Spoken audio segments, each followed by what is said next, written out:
Trivia tonight. Odie's team trivia every Wednesday night. The original location in Crestline. Come out and join us. We'll get started a little after 8 o'clock. Get there early. Enjoy some great food. I'm meeting some friends a couple of hours before trivia tonight, so I'll beat Rocky up there. But come enjoy that great food early from Rodney Davis. Award-winning wings, delicious burgers, great sandwiches like that Diablo sandwich, ice-cold beer buckets full of the Bud Light. 2 locations. The one we'll be at tonight in Crestline. In the newest location in Edgewood, it's Odie's Tavern. And name that tune constantly for Rockstar with that voice tonight. I promise you that. Oh, he won't even bring his guitar. Sorry, guys, can't do it. It became official earlier. I think Hoke was the first one to report at Auburn Live, part of On 3, that the Auburn-Houston series is final, and it will be neutral site.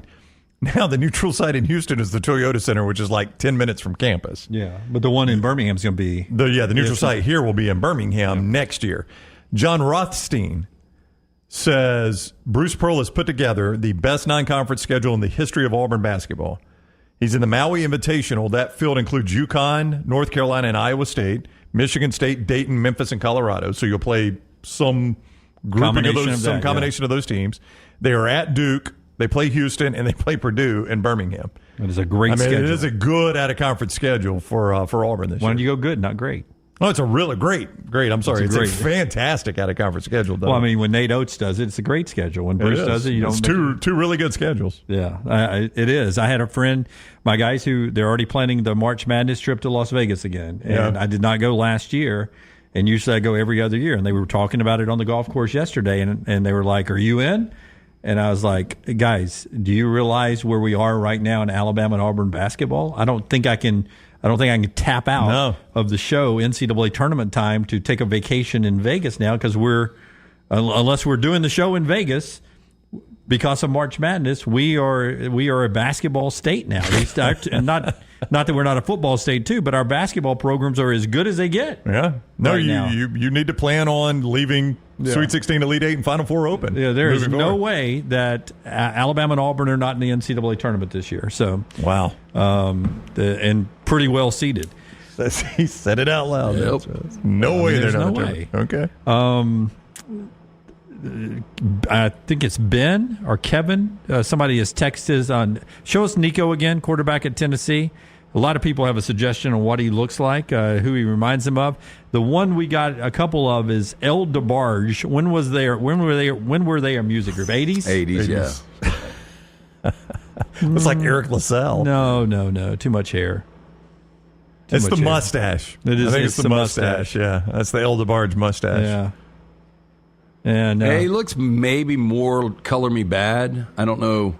It looks like Kevin dude from Backstreet Boys. Yeah. Kevin from Backstreet Boys. Kevin Richardson. Kevin Richardson. Give us Kevin Richardson, Backstreet Boys. How quick can we get? Yeah, I mean the eyebrows, 100%. Yeah. El DeBarge. What was their great love song? They have a hit? Or is that if we're talking about them, yeah. Am I thinking about Spandau Ballet? That's true. Yeah, that's true. Is there a difference between those two? Members in music. Oh, here's the guy from Backstreet Boys. Maybe a little bit. Yeah, again, close, but... No, that's not the Kevin guy. I don't know which Backstreet Boy that is, but... Kevin guy's the one that wears the scarf with the big eyebrows. The good-looking one. As Rockstar. Oh, God. El DeBarge's was Who's Johnny? That was their hit. You remember from Short Circuit? Was it from Short Circuit? Oh, was it? Ali Sheedy, Steve Gutenberg. Yeah, Who's Johnny? God, it was a terrible song. How did that become? Yeah, it's from Short Circuit. I cannot believe I just remembered that. That was their hit, man, or his hit. All right, there you go. That one? That's him? Yeah.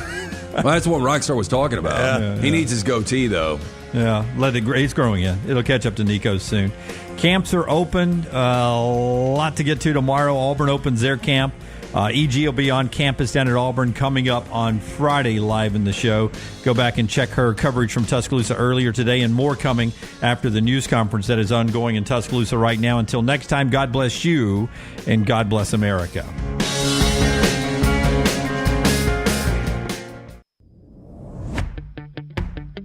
Jim Dunaway, Lance Taylor, Ryan Brown, and Rockstar.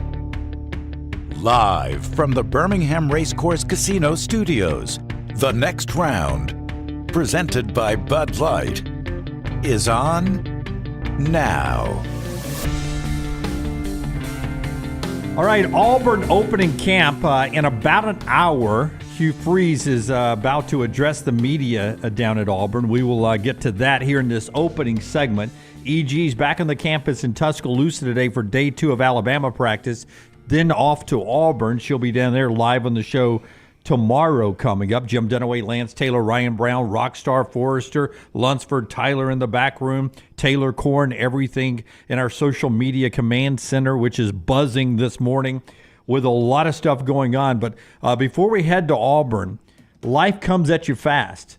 Last night in Seattle, Washington, as camp opens up for the Huskies, Jed Fish sends this out. Congratulations to Kalen DeBoer and the entire 2023 Washington football team. We celebrated tonight your team's success. Rings have been shipped out to every member of the team and staff. Enjoy. Congratulations. And talking about the Huskies, and the team got together last night, celebrated what they did last year, and then they put together a big FedEx package and shipped some of that stuff to Tuscaloosa. So we got a runner-up ring, is what you're saying. I see. What did they win? They won Pac-12 championship. I mean, they won a Pac-12 championship. Won the what bowl game? Cotton Bowl? Sugar Bowl. All Lance willing to give them. Was the Sugar Bowl? But I mean, I thought you got rings for championships. I get a Pac-12 ring if you want to do that. A Cotton Bowl champion. I'd go with that. I'm okay with the college football playoff ring. Yeah, it's. Look, they accomplished a lot. I'm trying not to take anything away. I really thought. I know we get participation trophies now. I really thought rings were for championships. Well, and if you want to do the Pac-12, I get that. Usually they come in. Nowadays they come in almost a set, right? They don't get just one ring. They get a set. They get a probably a Pac-12 championship ring, probably a Sugar Bowl championship ring, and then maybe a national runner-up ring. I don't know. Or they put it all on one ring and sent it out last night. I just thought it was weird. Well, the reason I brought it up is that so many of them had to be shipped. You know, Bernard and Parker's and the coaching staff and even Austin Max. Yeah, Austin Max. I would say, hey, if you want to do it, they're not going to be able to do it again. I feel really confident Jed Fish will not win championships at Washington. I mean, are you guys with me? Against me? No, I think I'm with you on that one. I don't think Jed. I think Jed Fish could have some success there. I'm not discounting what success he might have. If they were hanging back in the Big 12, then I'd be like, okay, Washington. We're trying to figure out who that team's going to be, but going to the Big 10, I just don't see it happening. Yeah. Washington's a program that's been around for years and years with periodical success in the 70s and 90s. And I know that was a big gap, though, from 91 to what you got last year. It was. In 16, I will give Chris Peterson credit, or 17. He did have him in a college football playoff. Yeah, the expanded playoffs may open up, not this year. I don't expect anything from Washington this year, but maybe down the road. They're not one of those teams I put in the never category. In fact, maybe later this show or maybe tomorrow or next week sometime before the season starts, we'll do a never category because I think we can put a lot of teams in the SEC and the Big Ten into the never category now. Well, I saw today, I think it was Heather Dinich did it, 30 teams that can make the postseason this year. Yeah. That seems like an extraordinary amount of teams. Now, we're expanding to 12. Do you guys think 30 teams can win 10 games this year and get to a college football playoff? Well, that sounds like a big number. It does. I'd have to go count. Yeah, I hadn't even looked at what her list was. It was 30 teams that have a chance at the postseason. I would say you have to break it down, Brown, like how many teams can win the Big 12. So you got to put that group into the 30 teams because they get an automatic bid. Same with the ACC. Same with the Group 5. Same with the Group 5. You got 6-8 teams there. So, that might quickly take that up. I just don't realistically know if there are 30 teams. Because if you think 5 teams can win the Big 12, well, they get an automatic bid. So realistically, those 5 teams are in the hunt for the playoffs. You know what I mean? Yeah, I guess I see what you mean there. Yeah. I mean, I think 30 is probably a fair number as I sit here and think about it. Which is why it's exciting going into this year is there is a path for more teams to be in the playoffs. Now, as Lance and you have pointed out many, many times, and I've agreed with you, making the playoffs and winning games in the playoffs could be something very, very different. Winning 2 games in the playoffs should be very, very different. Winning 3 to be a champion would be very, very different.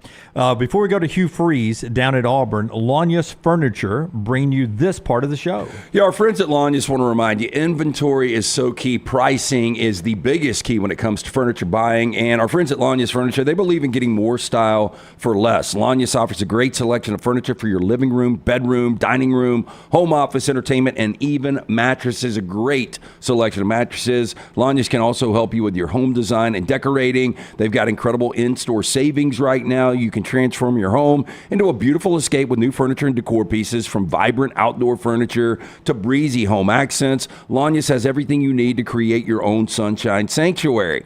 Right now, $300 in Lanyas sleep credits from Birmingham. A very simple drive. Take exit 280 off of I-65, Hallmark Farms exit. Go south, U.S. Highway 31 for 1.3 miles. It's going to be right there on your right. Make sure you get in, tell Reggie, John, the fine folks there, the next round sent you. All right, so Auburn will be on the field in about 54 minutes. The managers are out there, I'm sure, getting the balls ready right now and setting up the equipment and all the pads. But Hugh Freeze, here's what he was telling the media this morning before he takes the Auburn Tigers out to start fall camp.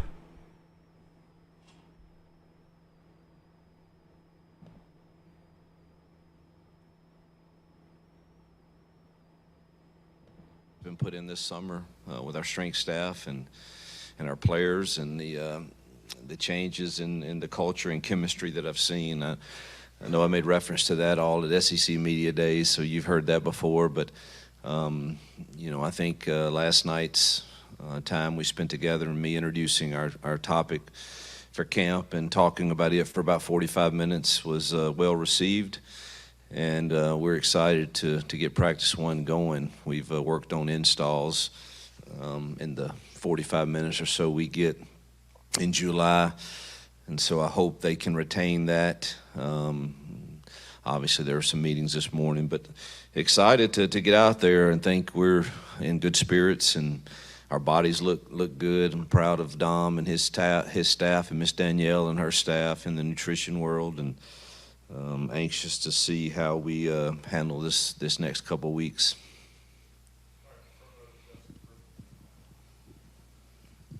Hugh, you talked at media days about having freshman receivers have really good year ones. In your opinion, what does it take for a guy right out of high school to play that position and be a contributor as a freshman? Obviously, you have to have the skill set and the ability to separate from some of the best athletes in the college game. They play DB at these other teams that we're going to play. So it's impossible to do that if you're not blessed with a skill set. And then secondly, I think it's a mentality of play the next play. I'm going to win the next play no matter what happened on the last one. And typically my name gets attached to it somehow, but truthfully, that there's so many others that play bigger roles than I do, and Bianca and her staff are a huge role in that. Will and his staff and personnel. All the GAs who do all the chauffeuring around, and the analysts and the position coaches. It's a team effort. It's a philosophy that I think I have a whole building that's bought into now. Yes, I do get to set the philosophy and how we're going to do it, and we're fortunate to be doing very well right now, and obviously it's constantly changing. But sitting here today, our plan of what we wanted to accomplish in the 25 recruiting class is on track, and hopefully get a little more good news in the coming weeks and try to finish out this class around that top 5 area. You, SEC being a very physical league, and you're in preseason camp, how do you balance preparing for that and trying to keep people healthy? That is a daily discussion. Last night's last meeting with the staff was just about that, how much do you tackle? How much do we let this guy go? Do we put him in a yellow jersey? Do we know what he can do? We just got to get him to the bus. It's just an everyday dilemma. And I don't know that I have the formula that is the exact right one, but I do know that you better get your best players to Saturday. And maybe we're a little rusty in the first few Saturdays, but maybe that picks up. But we're going to try our best to protect. I mean, we need to find out what some can do, but some we know what can do, and we got to try to protect them if at all possible. Coach, last year was all about getting to know the players, getting your system, your culture installed. This summer in year 2, what has been the biggest difference for you? And you have a fairly young team this year. How do you get them ready for the rigors of SEC football? You know, one of the disappointing things, I think, and me being honest with myself, is I don't know that I got as much done in year 1 that I would have liked to have done. Culturally, chemistry, system, and so it's kind of like a restart, but it's one that I'm really excited about because of the chemistry that I sense in the building right now with the staff and the confidence that I see in the players right now when they walk around. Yeah, we are depending on a lot of young kids, and that's unknown exactly how well they'll perform in a league like this, but very excited about their potential for sure, and we're going to do our best to get them ready. Coach Julian Mitchell, WVTM 13 in Birmingham. To answer that question there, as you said, do things differently. What is it exactly you'd like to do differently entering this fall camp this time around? Well, we started back in January of just getting, you know, like I said at SEC Media Days, and this is no reflection of anybody but me, and just getting myself totally comfortable with everyone that's in the building, and then getting the culture the way we want it within the team, which I don't know any time you take over a program that has not had the success that it desires. I think it takes a season or two to get your roster the way you want it, the culture the way you want it, and but I'm very, very pleased with the progress that's made since January, mostly due to the leadership of our culture council and what they're demanding that the standards be in this program. So that's exciting for me going into year 2, and I love our staff. And everybody in this building has either worked with me or for me before, and it's a comfortable feeling. Hey, Coach. We were talking to Peyton Thorne at SEC Media Days, and he said about Derek Nix that he's noticed just more attention to detail and urgency at your practices. What have you noticed since bringing him on board here at Auburn?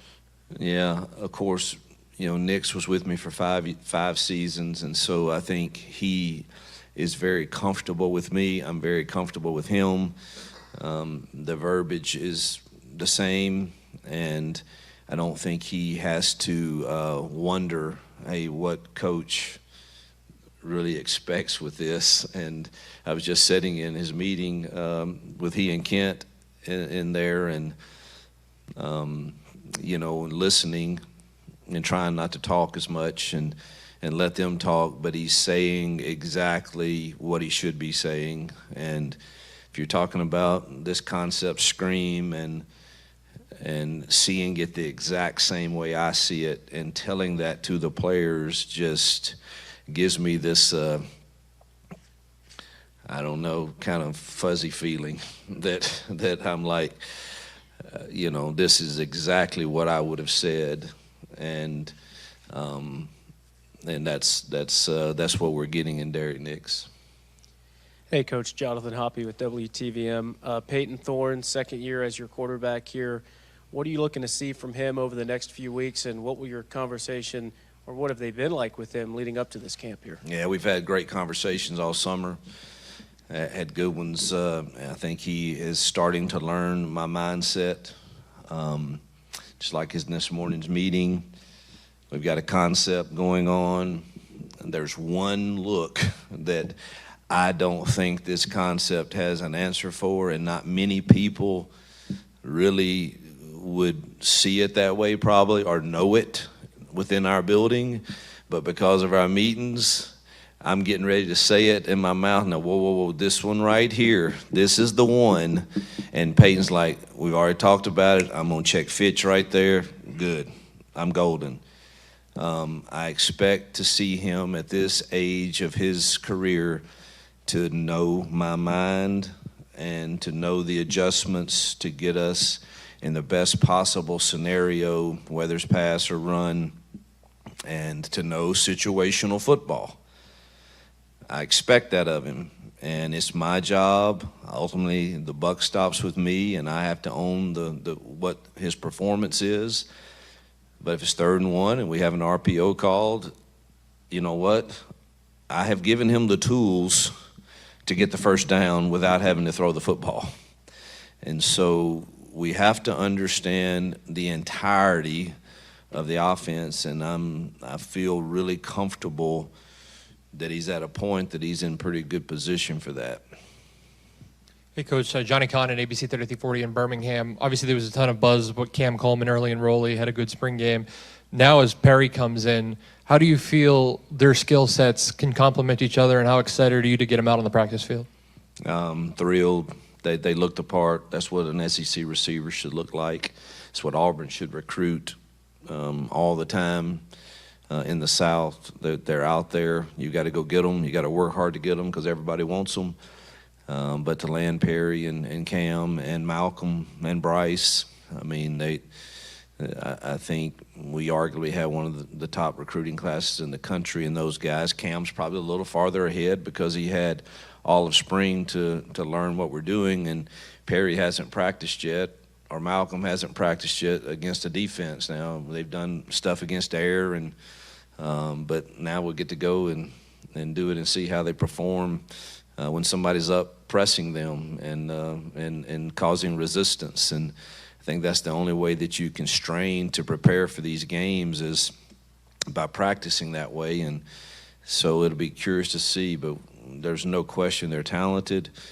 I'm careful not to put too much expectations on them in year one, but it wouldn't surprise me if they contributed in a big way.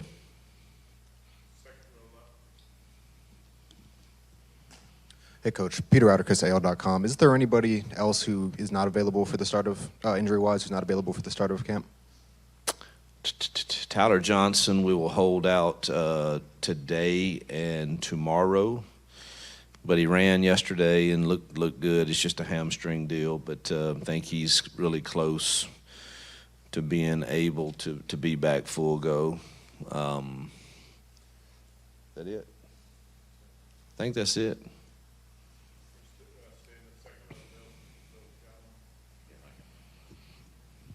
Well, obviously Tyler Scott too, but that sort of leads into your young defensive backs. How important is it for them to step up to get you depth? Yeah, I think that, if you ask me, and I don't know, I think it was Rosie or somebody that asked me at SEC Media Days kind of what the key to this season will be, and I really think it will be how well do our young DBs and our young receivers play.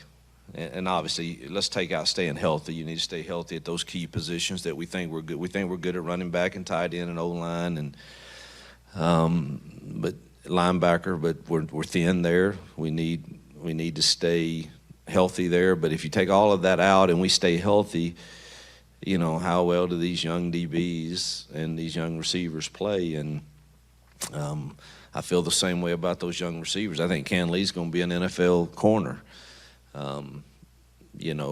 I think Champ Anthony has had an incredible offseason, and Jaron Thompson's got some experience and leadership back there too, and obviously Keontae's got to lead and stay healthy.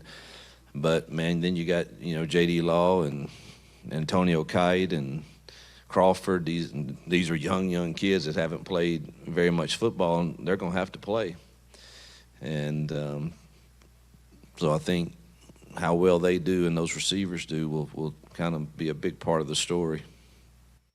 So the youth movement is on down at Auburn. Hugh Freeze taking his Tigers out for their first practice. Obviously the helmets, the shells, if you will, a little bit later on today as Auburn does what Alabama and others have been doing around the country all week and starting camp. Boy, the combination of Perry Thompson now and Cam Coleman together finally. Only got to see Cam back in the spring. Now getting the other half of that dynamic wide receiver class duo on campus. This is what Auburn fans have been waiting to see. Well, and you brought it up yesterday, Brown, that you would bet that at least one of the true freshmen on one of the two campuses will lead their team in receiving, receptions, receiving yards, however you phrased it yesterday. Receiving yards, yeah. You just wonder, Peyton Thorne, what that rapport is going to be with these young receivers. Can't wait to see it. Yeah, and, I thought he said some interesting things about Peyton Thorne, too, that he's developed to the point where Hugh Freeze is thinking something and is about to say something and doesn't have to say it because Peyton Thorne's now a little bit of a step ahead of him mentally. Maybe not a step ahead, but they're thinking the same thing. He doesn't have to say it now. It's right? like the three of us. We've been together so long. You get that we can almost finish each other's sentences. Yep. It works really great with the quarterback and the guy calling the plays if you can do that. But if you look at something and he doesn't even really have to say it because he's seeing it exactly the way you see it.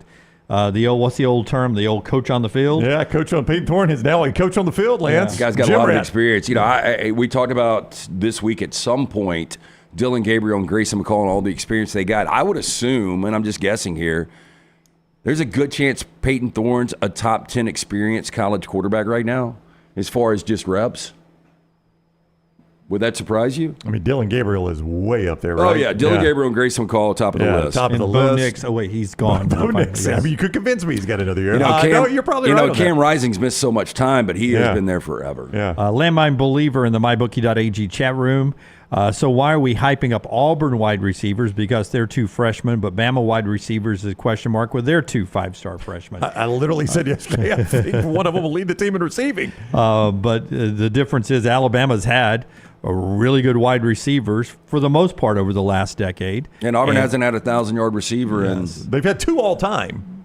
The late, great Terry Beasley. Right. And Ronnie Daniels. He was the last one. I mean, it's a remarkable. Is it 99? 99. Yeah. I mean, that's just a remarkable negative streak to me that you. Yeah, I mean, I would recruit against that. Would you not? I mean, how do you not? It's been different coaching staffs. I mean, it goes through several different coaching staffs. It's just wild because 1,000-yard receivers happen all the time in college football. It's not like this is landing on the moon. That's right. And the fact that they haven't had one since 99 blows me away. Yeah, just in the regular season, you got 12 games. That's less than 100 yards average. Yeah, like how many 1,000-yard receivers do you think there were last year in college football? I would say 1,000-yard receivers, you had 9. Are we taking out not just Power 5, Group of 5, everywhere? I'd say all of college football. Yeah, I'd say 134 teams. I'm going to say LT, you had 22. I don't think it's that many. 33. 33? Mm-hmm. I said 9. Yeah, and 9. 34 from Troy. Jabbar Barber had 999 yards. Yeah. But yeah, 30 had that one more 30, catch. 33. I mean, that's pretty incredible. Yeah, 33 is I mean, Oregon had 2. Yeah. I think Washington, had 2. It's insanity. I mean, there's no way I can explain that. I mean, Auburn's had some pretty good offenses in that time. Dr. B bringing you part of the show today. They've brought LT's hair back to the show, and we're glad they've done that. Yeah, working on Browns, too. We're doing the exact same treatment, the non-invasive treatment 3 times a week, 30 minutes each time on the couch. That is it. Been doing it for a couple of years. My hair has more than doubled in thickness.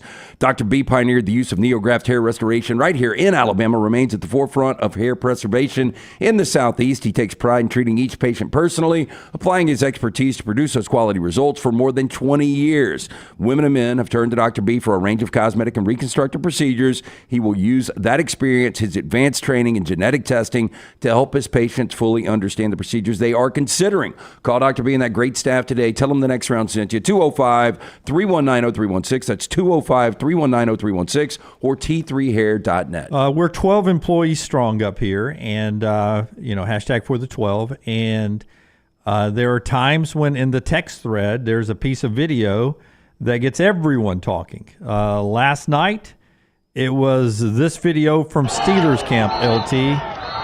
You see fights in camp. Rarely does it look like this. Well, I got this from a Steelers fan, and he's like, oh, boy, you got to be kidding me. And, the initial report was Fields throws a touchdown in the scrimmage, turns around, and says something to Russell Wilson, and that's what escalated this.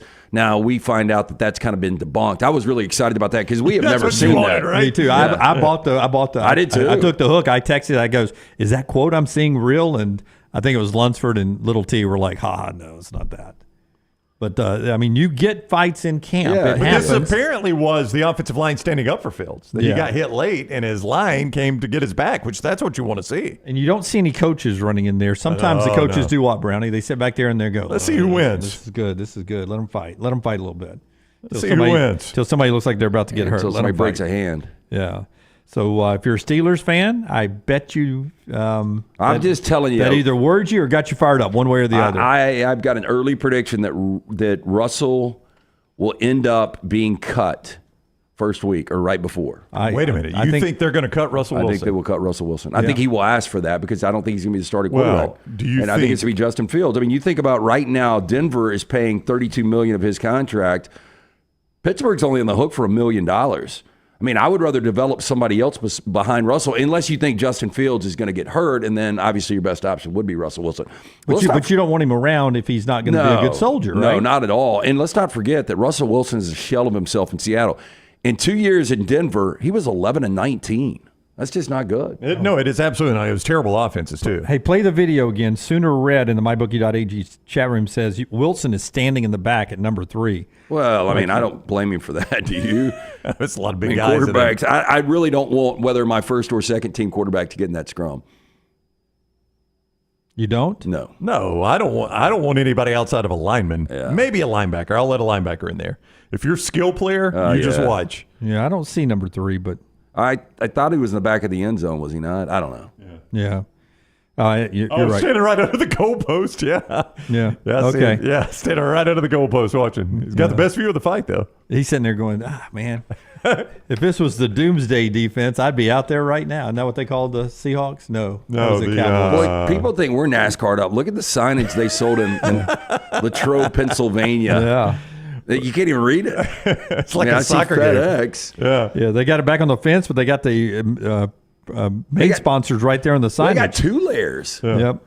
Like if one board's are the board at the back of the end zone's not enough, we're going to put another layer of boards. Legion of Boom is what you're looking for. Legion of Boom. Thank you guys. Appreciate that. Doomsday showed my age there. That was the old 70s Cowboys, right? Doomsday defense. I believe so. And Legion of Doom was the Seattle Seahawks.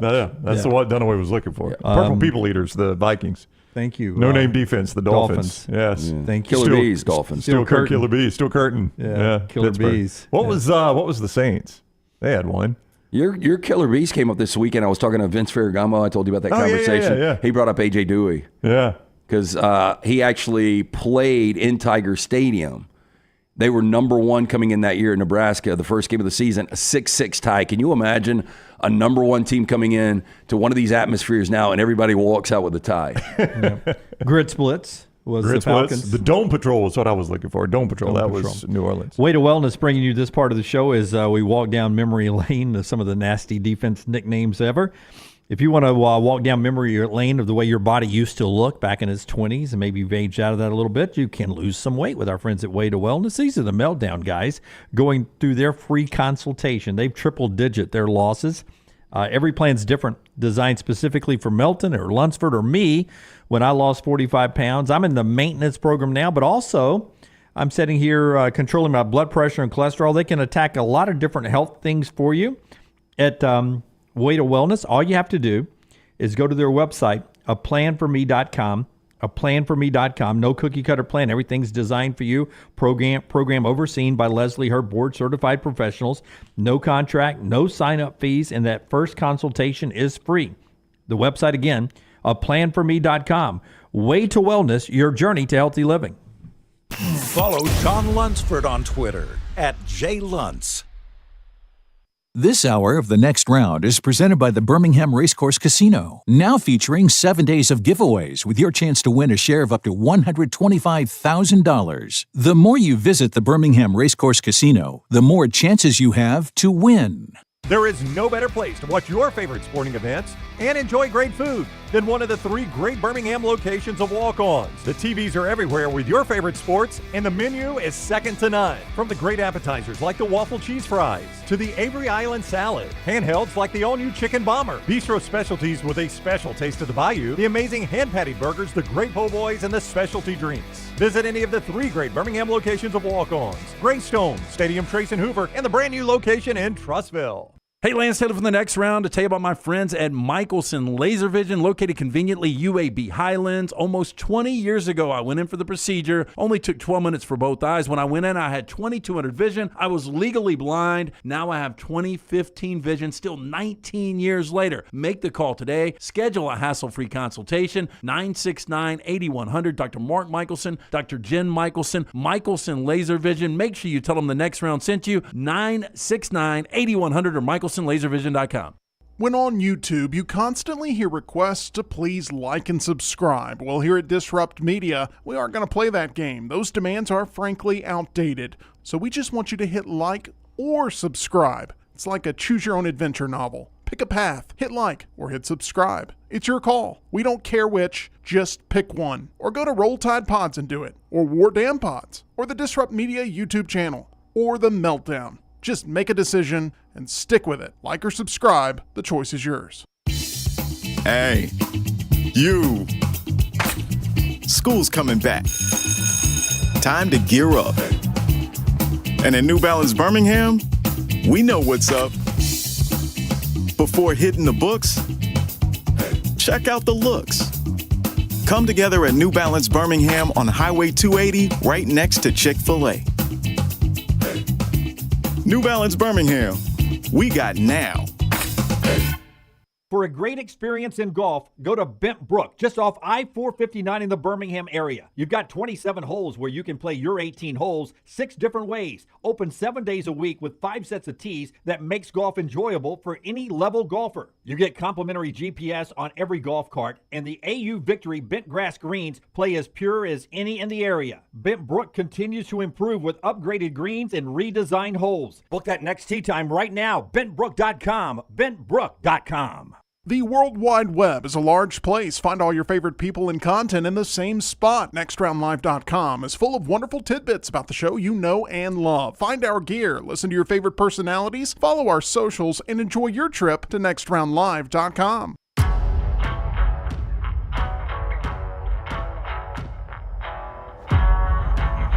Hey, before LT tells us about Inverness Country Club, Forrester, can you take me to USC and the scene there yesterday?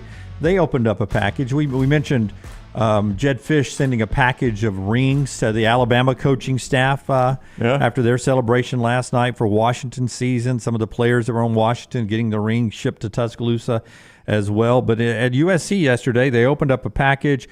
First, they have a new turf here. The new practice facility here, and that's good. It's part of their new football complex reworking there. The new turf is put down there at USC. That looks good, doesn't it? Oh, it looks great, yeah. Big-time football there. The new turf is down. Is that grass, Forrester? Wow, that's I had a talk with somebody on Monday about what's going on internally, and they just described it as not good. At USC? Yeah. You have to water those artificial fields too, so just because they're watering doesn't mean it's actual grass. Yeah, when it gets hot. Yeah, I've got a little patch, our buddy Jeremy Harbin, y'all seen it. I've got that sport turf in the back, and I got to hose that thing down. Yeah, they also opened a package, though, that had this in it. Yeah, Reggie Bush's? Reggie Bush's trophy is back where it belongs, right there in the Hall of Glory for USC there. What do you think of that? I think it's great. I think people are stupid for taking it away in the first place. Sirius XM on the way in, the guy that Danny was off with Dusty, the Ben Hartsock. I think he played Hartsock. Yeah, he played tight end at Ohio State, played for the Colts. Yeah, but he was there when Jim Tressel got in trouble, and he was sort of anti them giving Bush back his trophy, which I don't know how many people were. And his point was, are we going to, we're going to, let Maurice Claret and Jim Tressel back into the mix? Are we going to, start doing this and that and give everybody their wins back and all that? I don't think I'd have a problem with giving some wins back. And I don't lose the memories of how good something was. just because there might be a little taint. No, I agree with you on that. I think, again, this is all going to police itself one day when they split away from the NCAA. And then I think everybody's going to be like, these forfeited wins, why would we do that? The NCAA made us do that. We're going to take our wins back. We're going to take our Heisman Trophy back, or whatever. I think all of that is going to sort itself out on its own one day. It's so confusing, though, when you look at a head coach's record and wins have been vacated. I know. Like, then you got to do a deeper dive. Yeah. Like, if it's my Wikipedia page, I'm keeping my wins. Like, I don't know who's taking my wins away, but I'm keeping them. Right. I think technically the Wikipedia page is the worst part. It is, but technically the school, anything official that's part of this thing they signed with the NCAA, it would be officially vacated or forfeited wins.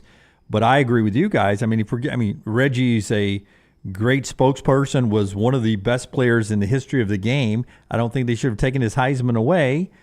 I don't know how you punish him either. I'm going to go Ronnie Van Zant here. Eventually, we need to give me back my bullets. We're going to give it back to everybody. I want all my number ones back, my friend. I think we all agree, inevitably, the NCAA is going to be gone. They're going to be on the outside looking in, and they're going to be obsolete. And when that happens, I think everything's going to come back, right? Yes, I do. I think everybody will just say, you lost wins, I lost wins. We're all taking them back. I mean, Saban's got vacated wins, right? He does. Yes. Do you guys count those? Nope. I mean, I watched the games. I can't ignore the outcome I saw. Yeah. Hey, Reggie Bush is good, and everybody in retrospect's like, oh, Vince Young should have won the Heisman. Well, he was great that night, but for the entirety of the season, Reggie Bush, to me, was the best player in college football. I agree. And I don't think you can deny that just because, his parents took a house? Yeah, I think we get prisoners of the moment sometime on one game. Reggie Bush was the best player all year. Vince Young had the great night. Right. I should have won the Heisman. They did the same with Ndamukong Suh. He was really, really good, but he had that one good Big 12 championship game. Yeah, had a great year. Yeah, but he really had that good. It was either the last it was 4 sacks against Texas. Yeah. in the Big 12 championship, and everybody was like, "Give him the Heisman." I'm like, it's a great game. But, let's I don't think anybody's ever closed as hard as Suh did. Probably not. Inverness Country Club, and then we'll hear from Kalen DeBoer after practice yesterday about his wide receiver, Ryan Williams, who wasn't there in the spring. Now that he's getting a look on a practice field and what Ryan has to do to get where they want him to be.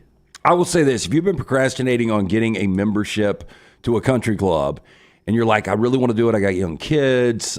We like to play golf. We love the pool aspect. Don't procrastinate. Time flies. I wasted 2 or 3 years trying to decide whether or not I was going to get a pool for the kids. Once I did, it was one of the best things I ever did for them. If you're thinking about the country club aspect, if you play golf, you're going to absolutely love this. They've got memberships that fit everyone. The golf membership, beautiful course, currently expanding the driving range. Maybe you travel for work or pleasure. Ask about the Heritage Plus option, where you have access to courses at 37 other clubs around the country. Inverness Country Club, great place to meet others in the community. Maybe you've relocated or retired. Inverness is a great place to network. Childcare, also a big plus. You and your wife want a day of golf or tennis. Guess what? You can drop the kid, go have yourself a day on the court or course. Best days happen in Inverness. Take a tour of this unbelievable club. Call Aaron. Tell her the next round sent you. 205-991-8608. That's 205-991-8608 or online iccalabama.com. Did you guys know Jace's girlfriend works up at Inverness Country Club? I did not. I did not know that. Yeah. About that. Great place. Great so place to get free golf because of that? He does not. He said he was not played up there. I settled the debate. Yes, I was back out at Ballantrae. You remember the debate when we did the shout out? The young lady that works out there and Becca and Mason. Becca, husband/boyfriend, loves the show. Becca's working inside. Mason works on the ground crew. So we did the selfie, and we came back on the show, and we did the shout-out, and you said husband. I said, no, boyfriend. Yeah, no, but I think it's husband. I was like, ooh, I think it's boyfriend, Jim. Let's don't overstate this. Run into her yesterday. She goes, husband, by the way. Yeah. 6 years. I was hoping fiance. Yeah. I said I would have given him fiance. I was listening to her when she said, my husband loves you, is why I doubled down on husband there. You were paying for my drink, so it wasn't your fault. That is true. I did buy your drink at that stop. You were digging in the wallet. Yes. So I appreciate that. Did she have Nikes on or did she have open-toe shoes? She was behind the counter. I did not see her there. Kalen DeBoer over in Tuscaloosa talking about Ryan Williams yesterday and what he has to do to get where he needs to be a contributor this year for the Tide. For a guy like Ryan Williams, what was going to be key for him through these preseason practices to develop so he can be ready to play at this level? Yeah, consistently just in this trajectory on up. I don't need him day one. I mean, you want every play to be amazing, explosive, but you just want him lining up right, doing the fundamental things, making the easy plays, and then, because of his ability, the big ones will come. So, when your route's on air, run a good route, catch the ball, accelerate out with good ball security, and you find those consistent fundamentals, and you stack days, and those plays that we know he'll be capable of making will happen. Boy, if you're Ryan Williams, you trust the process here because of what this guy was able to do with his receiving room last year, right? Yeah, Roman Dunze was one of the best receivers in all of college football. Jalen McMillan, really good. You see Jeremy Bernard, who's coming over. A lot of people view him as the number one. I mean, offense is Kalen DeBoer's. I mean, we talk about, I don't want to call him an offensive genius, but he is one of the best play callers currently right now in college football. And when you talk about Bernard Brown, it's got a little bit of a J-Mo feel from Ohio State. Room so good. J-Mo at Ohio State didn't get as many opportunities because that room was so good before he came to Alabama. Bernard sort of in that same situation. Didn't get as many opportunities as he probably normally would on a different team because that Washington room was so good. But from all accounts, he comes in with nothing but room to grow. Yeah, I mean, I guess I'm all over the board on this. I said I thought Jeremy Bernard would lead them in receiving. Yesterday, I'm making the case for Ryan Williams leading them in receiving. When I said that about Bernard, I just thought, his familiarity with the system, his comfort with Kalen DeBoer, I thought might give him a little bit of an edge, but you also can't overlook his experience. I mean, I haven't looked number to number. I'm going to say he's far more experienced than what to Dunaway's point, Jamison Williams was. Going back, and I was going to ask you guys, and maybe we've talked about this at some point, who was the lead recruiter on getting Jamison Williams out of the portal? Do you guys have any idea? I don't know. I'm asking. I have to go back and look. I really don't know. And the reason I asked that is because when he came in and people were talking about him in camp, I'm like, look, Ohio State's got a lot of great receivers, but this dude had 8 touches the year before. Like, how do you expect him to come in and be an impact guy? And you saw him immediately against Miami that he was an impact guy, but to your point, he only had 8 receptions the year before. So Bernard was much more involved in this offense than Jamison Williams was. Yeah, didn't J-Mo have a catch against Bama in the national championship I thought he game? had a drop in the end zone. I thought. That's a great way, portal. That guy was open. But I could be wrong. He was open. I mean, they didn't have a lot of highlights that night. We'll teach him how to catch. We'll teach him how to catch in Tuscaloosa. All right, so E.G. is at camp. In about an hour, she'll join us from Bama camp, and she's at Auburn tomorrow. Buster Olney talking baseball at 10:25. Before LT tells us about our friends at Woodhouse Day Spa, last night for the Braves, I mean, the odds of going back-to-back home runs, I mean, we see it happen a lot. But last night, same players, same game, back-to-back home runs from Olson and d'Arnaud. Yeah, and that was the difference of the game. Yeah, but both went back-to-back twice in one game. Back-to-back. Back-to-back. Pretty impressive. Hard to do. Braves win. Yeah. Woodhouse Day Spa helping us get relaxed for football season. Yeah, football season right around the corner. And what do you want to do? You want to sit on the couch? You want to go to the sports bar? You can send the wife or girlfriend to the best day spa out there. The Woodhouse Day Spa, located at the Summit Shopping Center, is right up of Highway 280. Choose from a menu of over 70 options, or let her choose. Get her that gift card, massages, body treatment, skincare, waxing, nail services. Woodhouse Day Spa, voted America's best day spa since 2009. Order that special person gift online, birmingham.woodhousespas.com. That's birmingham.woodhousespas.com. Or stop in, see Stuart, the great staff, and tell them the next round sent you. Emily Grace McWhorter and Josh Sisk Ush will be with their Pennant Grace baseball podcast live today at 12:15-ish. E.G. will join the conversation from Tuscaloosa before she heads down to Auburn to talk a little Braves baseball. Lamb, I Believer, says they've cut the lead from 10 to 6.5. Just when Buster thought it was over. Buster coming up with us at 10:25. Buster did not say it was over he this did time. Not. Don't do that. God, who does the Braves play today, Brownie? If you have to guess. You always say it's the Marlins. It's the Marlins. When in doubt, guess the Marlins. Yeah, so a good time to catch Miami, too, as the Braves are on a little bit of a heater after the trade deadline. That is coming up this evening over in Atlanta at Truist, 6:20 for that one. Good series, Baltimore and Cleveland at 5:40 today. Jackson Holiday got the call back after being called up and then sent down. LT's guy comes back yesterday and hits a grand slam. Welcome back to the majors, Jackson Holiday. Yeah, he was shaky in April, but I think getting him back settled in and rolling him out down the stretch, he is going to be in what they've done with their farm system. I mean, you guys remember just a couple of years ago, this is an organization that lost 100 games. That's right. And then really an incredible turnaround. And they kept acquiring talent, and now they have started to reap the benefits there. Unlike Forrester's team, my favorite account to follow right now in baseball world is Scott Forester. Forrester, you do something on your social media, at least for 17 straight nights now, that I just really enjoy. One, because it shows off one of the better T-shirts we ever had up here. Well, thank you, Jim. Yeah, this is it right here. So I had this T-shirt on last night, and some of the guys I were with, he was like, I have got to have that T-shirt. He had never seen it before. Oh, very easy to get right there, nextround.store. It's one of my favorites. And I told him one of our listeners designed it. It was Patrick, right? Yeah, he won the design contest. Back when Ozark was season finale coming up, and he won the competition. And then Forrester is Photoshop. I think it's a Photoshop. That sack seems to be short in length. No judgment, Forrester, but you have a short length sack over your head there. That's a Photoshop, isn't it? Yeah, Jim, that's a Photoshop. Yeah. Do you guys remember, and this is back in the 70s, early 80s, but randomly I was in Las Vegas in the mid-90s. I think the year was 1996, and I'm staying at the Holiday Inn on the Strip. The Holiday Inn used to have an amusement park in the front. And this is when Vegas was just really getting built up. But that night I saw on one of the little marquees in the Holiday Inn, by the way, it was like written in chalk, the Unknown Comic will be performing here. Do you guys remember the Unknown Comic? He used to have the sack over his head, yeah, right? And so I went in there and I sat, and it was literally like banquet chairs that were put out. And I'll never forget his first joke. So I'm sitting there, and he's up there, and he's really bombing because there's only like 8 people in there. And this Indian family walks in. He goes, 1 little, 2 little, 3 little Indians. Oh, my God. Yeah, and they turn around and walk out. And I'm the only one that laughs, and it's in one of those hollow rooms. But yeah, the Unknown Comic with the sack on. How many people were in the audience? Oh, like 8.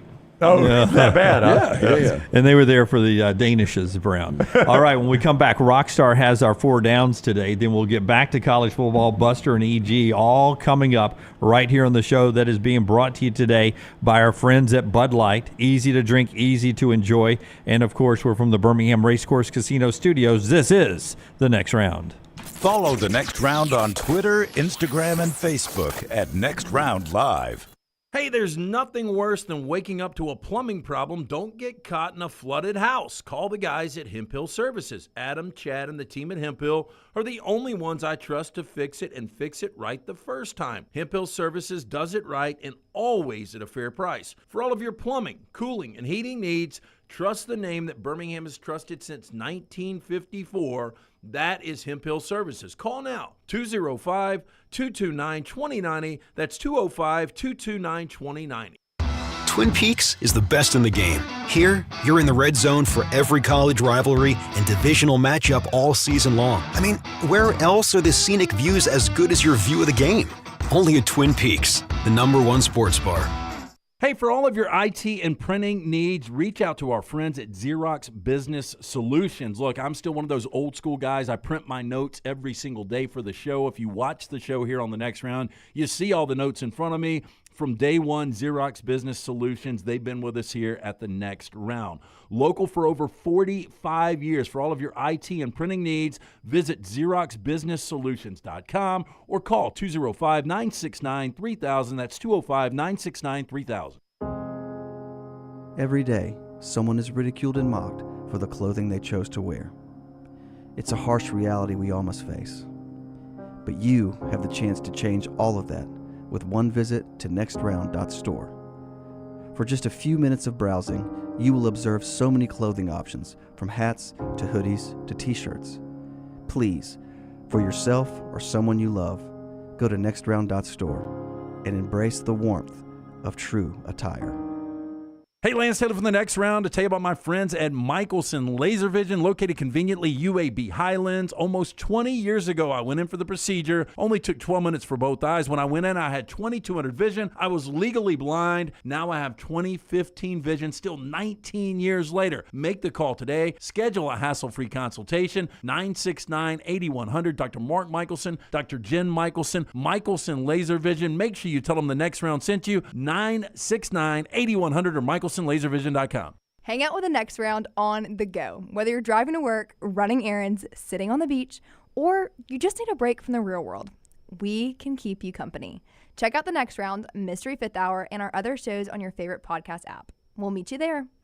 For a great experience in golf, go to Bent Brook, just off I-459 in the Birmingham area. You've got 27 holes where you can play your 18 holes 6 different ways. Open 7 days a week with 5 sets of tees that makes golf enjoyable for any level golfer. You get complimentary GPS on every golf cart, and the AU Victory bent grass greens play as pure as any in the area. Bent Brook continues to improve with upgraded greens and redesigned holes. Book that next tee time right now. BentBrook.com. BentBrook.com.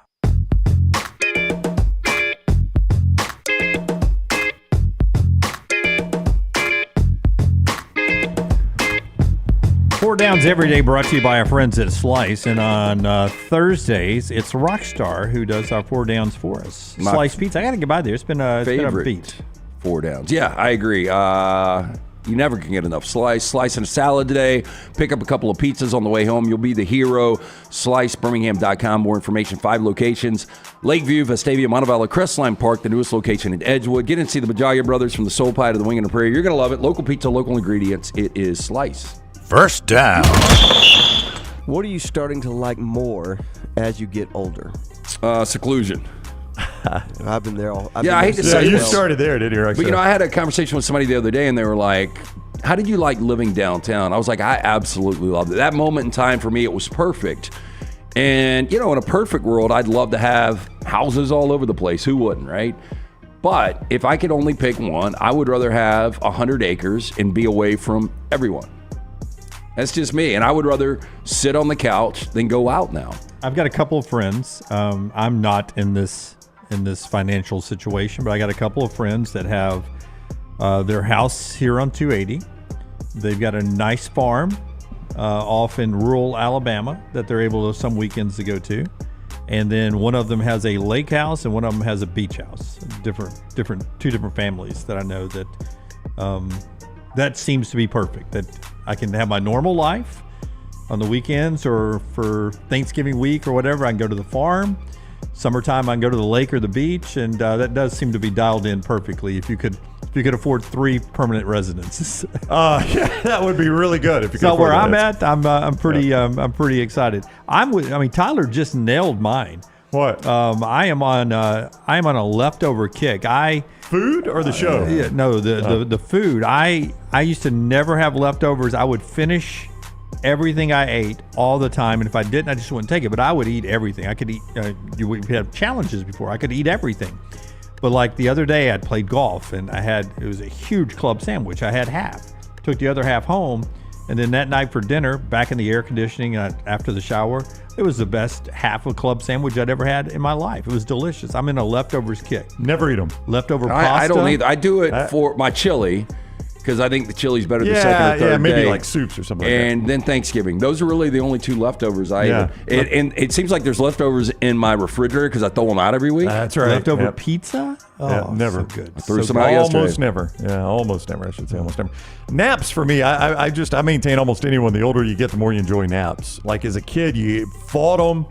As a teenager, I never took naps as a teenager, but boy, I can take a nap. Now, I don't know what nap I like the best, like the 10, 15, 20-minute nap where I wake up and I feel revived, or the nap where you wake up and you could convince me I've been asleep 1 hour or 5 hours, and I really don't know which. Yeah, that's the thing, man. I need naps now. I wish I didn't. I just don't sleep well, but they seem so inefficient.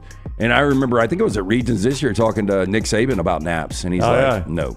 Yeah. He's like, no naps. So no naps. My grandfather just turned 102, and his sleep schedule, my mom said, is they think he wakes up around 11 a.m., 10:30, 11 a.m., gets a little breakfast, takes a nap around noon, gets up around 1:30, takes a nap around 3:30, and goes to bed at 6:30. So he sleeps from 6:30 to 10 a.m.? He's 102. Well, he's like a dog. Yeah, it's just. Dude. He's still able-bodied. He's still posting on Facebook. Is he living by himself? No, he lives with my aunt and her husband. Oh, I mean, I'm going to have to check the pulse occasionally, Rockstar, if the guy sleeps from 6:30 to 10 a.m. But 102.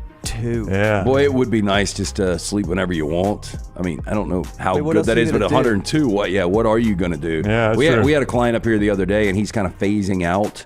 He's 57 years old, and he's pretty much retired. But I asked him, I said, what time do you get up? And he's like, whenever he doesn't set an alarm. He just gets up when he wants to get Now, up. that is something That's like life. When we quit morning radio, I quit setting alarms. I still have to set mine. The only alarm that I will set is if I have to be at the airport or be up early for something. But a daily alarm, I haven't had one since we left mornings.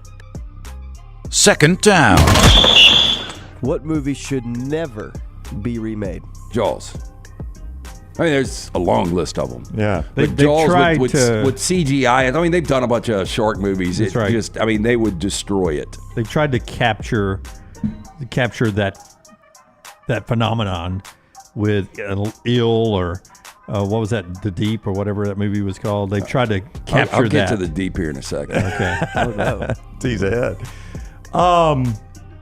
Should not be remade, absolutely. Should not be remade. Like Psycho was remade, and I thought that was such a mistake. Yeah. But you don't think Anne Heche was perfect for that part? And Vince Vaughn. Yeah. Like, I don't think there's any way you could remake Saving Private Ryan. I mean, there's a lot like Goodfellas. There's no way you could remake Goodfellas. No. I mean, you could do that kind of genre, but not that movie. Yeah, I think there are a lot of classics that there is absolutely zero chance you're going to improve. You just don't want to like Troy saying Back to the Future. Don't touch it. Yeah, I don't think they had a clause where this will not be remade. Yeah. There was did they something really? creative about the directors, the way they had to make their magic work back in the day. And now you get CGI, and I just think it would destroy what was such a pure product. I agree. Third down. Hey, what movie should be remade? You think The Deep? The Deep. Oh, so I've always said this. Now, I don't know. So they did a movie called like Into the Blue with Paul Walker and Jessica Alba and Scott Conn, and they were just shirtless the whole time and swimming around. And it had that angle on finding a ship that had some drugs on it. But the original, and the interesting thing is Peter Benchley wrote not only Jaws, he wrote The Deep.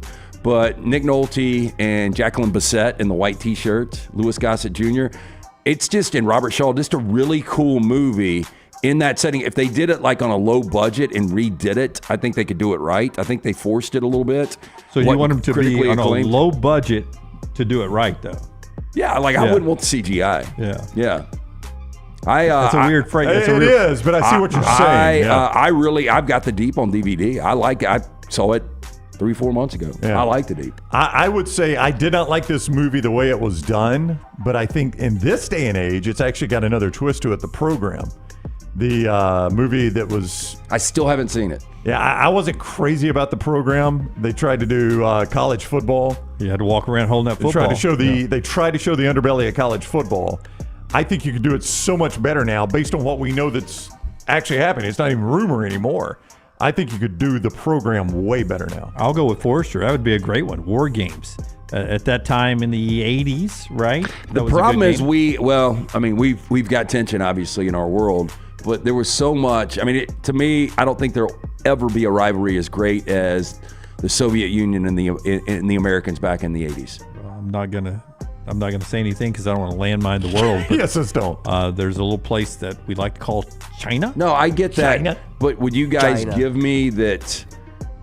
I don't think it's the same. Well, maybe on a global scale it is, but there was something so sensitive about thinking if one thing goes wrong, tomorrow they could push that button. And maybe it was just me being paranoid as a kid, but I believe No. I was the same way as you. And rewatching The Americans right now, I don't know how well you would enjoy that if you didn't live through the Cold War. That's right. I would agree. I mean, that gives you like a whole Rocky different 4. But perspective. I'll tell you this. So Jack's favorite Rocky is the original, and then 4's his second favorite.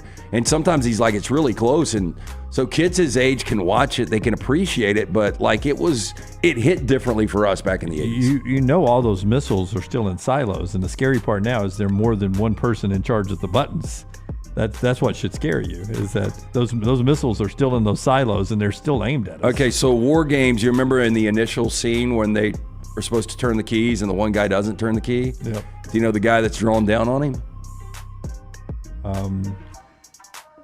Wesley Snipes. Back to yesterday's show. It's actually Mr. Blonde from Reservoir Dogs, Michael Madsen. Michael Madsen. Yep. A young Michael Madsen. Turn the key. But Fourth down. He drew down on him. He didn't turn the key, but he didn't shoot him. The rest of the movie had to go on. Yeah. What TV show friend group do you think you would fit in the best with? I cannot wait to hear Dunaway. I would go real quick. I would go Curb just because I love the politically incorrect talk. They really don't care, and they just give each other shit non-stop, just knocking each other shit, and just a fun group. And we saw Larry David last night in Odie's. So he didn't have his glasses on. So. Dude, this guy was a spitting image of Larry David. So you think he gets it a lot, though? Oh, yeah. Yes. I kept going on the mic, pretty. And he's probably the type like, I've never even seen the show. Yeah, like nobody looked, him and his group. I think I would fit right in Seinfeld's apartment, don't you? I mean, it's just observational discussions. Yeah, but they also bash on each other, too. Yeah, they do. Like, I mean, you can't work up here without being able to be bashed on. Rusty, you're right. Sex and the City, I do like a good Cosmopolitan.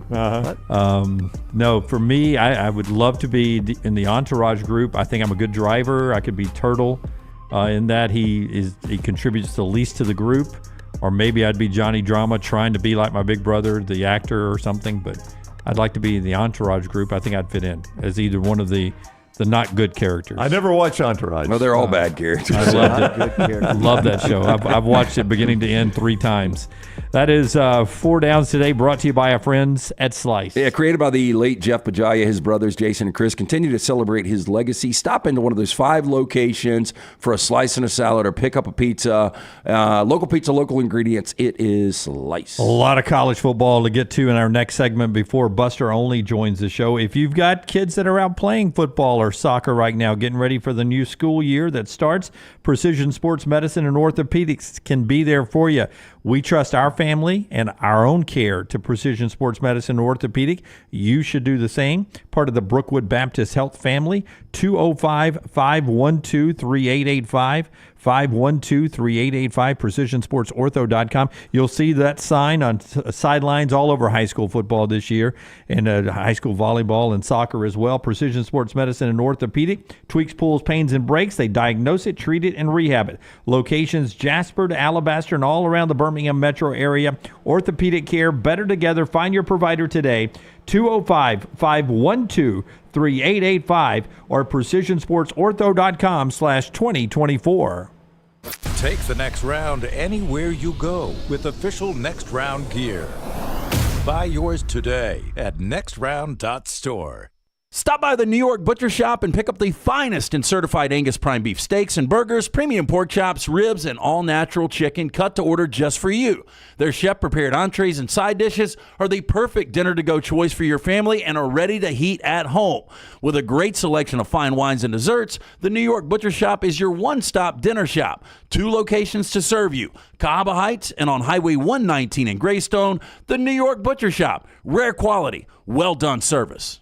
Follow Next Round Live on Twitter, Instagram, Facebook, and YouTube. The social media team at Next Round Live is dedicated to giving you daily news conferences and practice video from UAB, Alabama, Auburn, and around college football. Follow and compare to the sites you used to visit. You'll also get the latest highlights and news from the Next Round Daily Show. Turn on the notifications so you don't miss a thing. Next Round Live on Twitter, Instagram, Facebook, and YouTube. See more at nextroundlive.com. Hey, Lance Taylor from the Next Round to tell you about my friends at Michelson Laser Vision, located conveniently UAB Highlands. Almost 20 years ago, I went in for the procedure. Only took 12 minutes for both eyes. When I went in, I had 2200 vision. I was legally blind. Now I have 20/15 vision, still 19 years later. Make the call today. Schedule a hassle-free consultation. 969-8100. Dr. Mark Michelson, Dr. Jen Michelson, Michelson Laser Vision. Make sure you tell them the Next Round sent you. 969-8100 or MichelsonLaserVision.com. Hey, for all of your IT and printing needs, reach out to our friends at Xerox Business Solutions. Look, I'm still one of those old school guys. I print my notes every single day for the show. If you watch the show here on the Next Round, you see all the notes in front of me. From day one, Xerox Business Solutions, they've been with us here at the Next Round.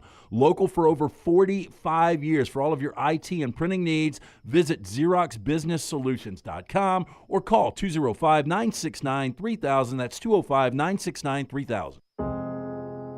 Every day, someone is ridiculed and mocked for the clothing they chose to wear. It's a harsh reality we all must face. But you have the chance to change all of that with one visit to nextround.store. For just a few minutes of browsing, you will observe so many clothing options, from hats to hoodies to t-shirts. Please, for yourself or someone you love, go to nextround.store and embrace the warmth of true attire. For a great experience in golf, go to Bent Brook, just off I-459 in the Birmingham area. You've got 27 holes where you can play your 18 holes 6 different ways. Open 7 days a week with 5 sets of tees that makes golf enjoyable for any level golfer. You get complimentary GPS on every golf cart, and the AU Victory bent grass greens play as pure as any in the area. Bent Brook continues to improve with upgraded greens and redesigned holes. Book that next tee time right now. BentBrook.com. BentBrook.com. Jim Dunaway, Lance Taylor, Ryan Brown, and Rockstar. Live from the Birmingham Racecourse Casino Studios, the next round, presented by Bud Light, is on now. Hour number 2 of the show. We're about to get on our giddy up here to get to Buster Olney in the next segment. A lot to do in this segment. And then Emily Grace McWhorter live from Alabama Day 2 practice after Buster later this hour. You heard from Hugh Freeze earlier. Auburn now officially on the field down on the Plains. They started at the top of the hour with their practice, their opening practice. EG will be down there tomorrow. Taylor Korn handling everything. Social media room's buzzing over there at Next Round Live. Like and subscribe whether you're watching us on YouTube. Give us that thumbs up. Also on Twitter, Instagram, and on TikTok. Go there and follow us at Next Round Live. All the podcasts available for you, Apple and Spotify. Hour 2 starts us off, brought to you by our friends at Storm Restoration Roofing, owned by our friend Greg from Pell City, 20 years locally owned, A+ rated with the Better Business Bureau. It's Greg's relationship with the fine folks at Storm Restoration Roofing and their relationship with insurance agents that help you so much. They do great work on the roof. They're locally owned. The local crews, most of them are headed up by Greg's family members, sons or son-in-laws. But the insurance agents trust this organization so much, that's going to help you when it comes to getting your money back from the insurance agency. Free no-cost roof inspection. Free no-cost roof inspection. 205-542-3531. He also handles storm repairs and roof replacement. 205-542-3531 or Storm Restoration Roofing. All right, the ACC does something after their media days. They don't do their media poll until they release it yesterday afternoon. So about a week after SEC media days, they released their media poll, and can we guess the top 5? Don't look, but yes, I'm not you can. looking. Okay, I'm not looking. Go ahead. I would say number 1 is going to be Florida State. It is, with 81 first place votes. I will say Clemson will be 2. Number 2 is Clemson with 55 first place votes. I would say Miami's 3. Miami is 3 with 17 first place votes. 4 surprised me, because they got more respect than I thought they were going to get. I would have guessed this at 4. I think 5 is going to be Lance's toughest guess here. At 4, it is going to be one of 3 teams, but I think they are going to go Virginia Tech. They win NC State. Okay. Got more respect than I thought they would get with 8 first-place votes. Now, Virginia Tech did get 5 first-place votes. They did at number 6. It's the number 5 team. SMU? Nope. SMU is 7. It is Louisville, LT. Okay. And that is Louisville could be good, but their schedule is much more difficult than last year. And I think the problem here is that media people sometimes, Louisville was in the championship game last year. They got voted a little higher, usually by people that really don't know what they're Brown doing. Can coach. I'm not going to deny that. I'm really surprised at where SMU is. Yep, SMU is 7. North Carolina is 8, which I think where Mac is in his career may surprise you. But remember our buddy Jeff Collins, new defensive coordinator there. Chip Lindsey, friend of the show also, offensive coordinator there. So got some familiar names to see if Carolina can surprise at 8. Brent Key at Georgia Tech is 9. So those top 9 teams, not easy outs. Well, you're making progress, too, at Georgia Tech at 9. Yeah. And then surprisingly to me is Cal at number 10. Yeah. I mean, Cal lost some big players to portal people. So Wilcox can coach. Yep. Francisco Mendoza, I'm telling you, watching that USC game last year, I think it was like a 40-39 final. The kid is long. He's lanky. He can play. They'll beat somebody they should not this year. Well, I'm with Scott. Crazy how far Virginia has fallen. Look at them down at 16. Well, Duke has dropped off without Elko at 11. Yep. Syracuse is 12, probably underrated with their new coach. Yeah, and Fran Brown coming from Georgia. In the portal. Narduzzi, how far has he fallen off at 13? This is what bothers me about Narduzzi. You know, he's on a short list to get fired, and I talked about him in that video I did the other day that went out. So Narduzzi in 2021 wins 11 games and wins the ACC championship, has a Heisman runner-up. The next year he wins 9 games, and they had a disaster at 3-9 last year. But are you not given a bad year at Pitt? I think you should be, yes. Boston College, Wake Forest, Virginia 16, and Stanford at 17. I don't know if we ever first place vote for Boston College, by the way. It is one, yeah. Oh wow! I don't know if we ever see Stanford athletics back to where they were in a moment. I don't think you will. This is the second straight day I've talked about NC State. I don't know if Scott has quick access to their schedule. They've got one of the most boom or bust schedules you will ever see. NC State. They play Tennessee, as we've talked about, week 2. That is a neutral site game, Charlotte, North Carolina. I would say a winnable game for NC State. Yeah, I would think the fan base is probably going to be 65-35 Tennessee. Yeah, not going to surprise you in my EA Sports College Football 25 dynasty that NC State won that game by 35. That's a ridiculous game you're playing. It's a ridiculous game. They've got La Tech. Sorry, Lance. They've got La Tech at home after that, and then they're at Clemson. So they could be 2-2. They could be 4-0. They could be 3-1. But after that Clemson game, look how favorable that schedule is for NC State. If you can't see it, Northern Illinois at home, Wake at home, Syracuse at home, at Cal, bye week, Stanford at home, Duke at home, bye week, at Georgia Tech, at North Carolina.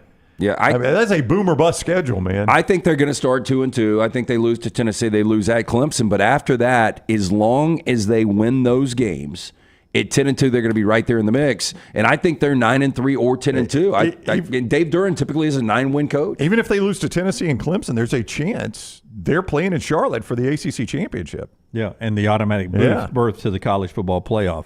More college football in this segment right after LT tells us about our friends at Hemp Hill. 205-229-2090. Trust the name Birmingham's trust since 1954 for all of your plumbing, heating, and cooling issues. Hard to stop a train.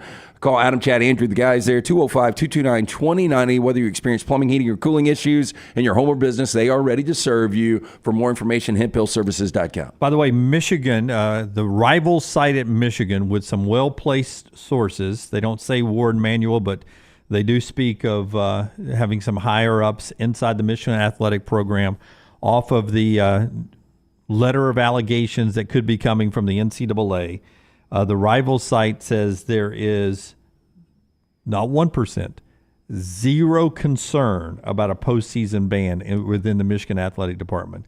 No concern at all about vacating anything that's happened in the past or being banned from any postseason in the future. I wouldn't be scared about it either. I just don't think the NCAA has the stomach for it anymore. It's a silly penalty now. But, Lance, we talked about it the other day. The NCAA has spent the last 5 years in court constantly. They can't keep spending that kind of money on legal bills. And that's got to make them fearful because you know the first thing Michigan's going to do is sue. The first thing. You're right into court.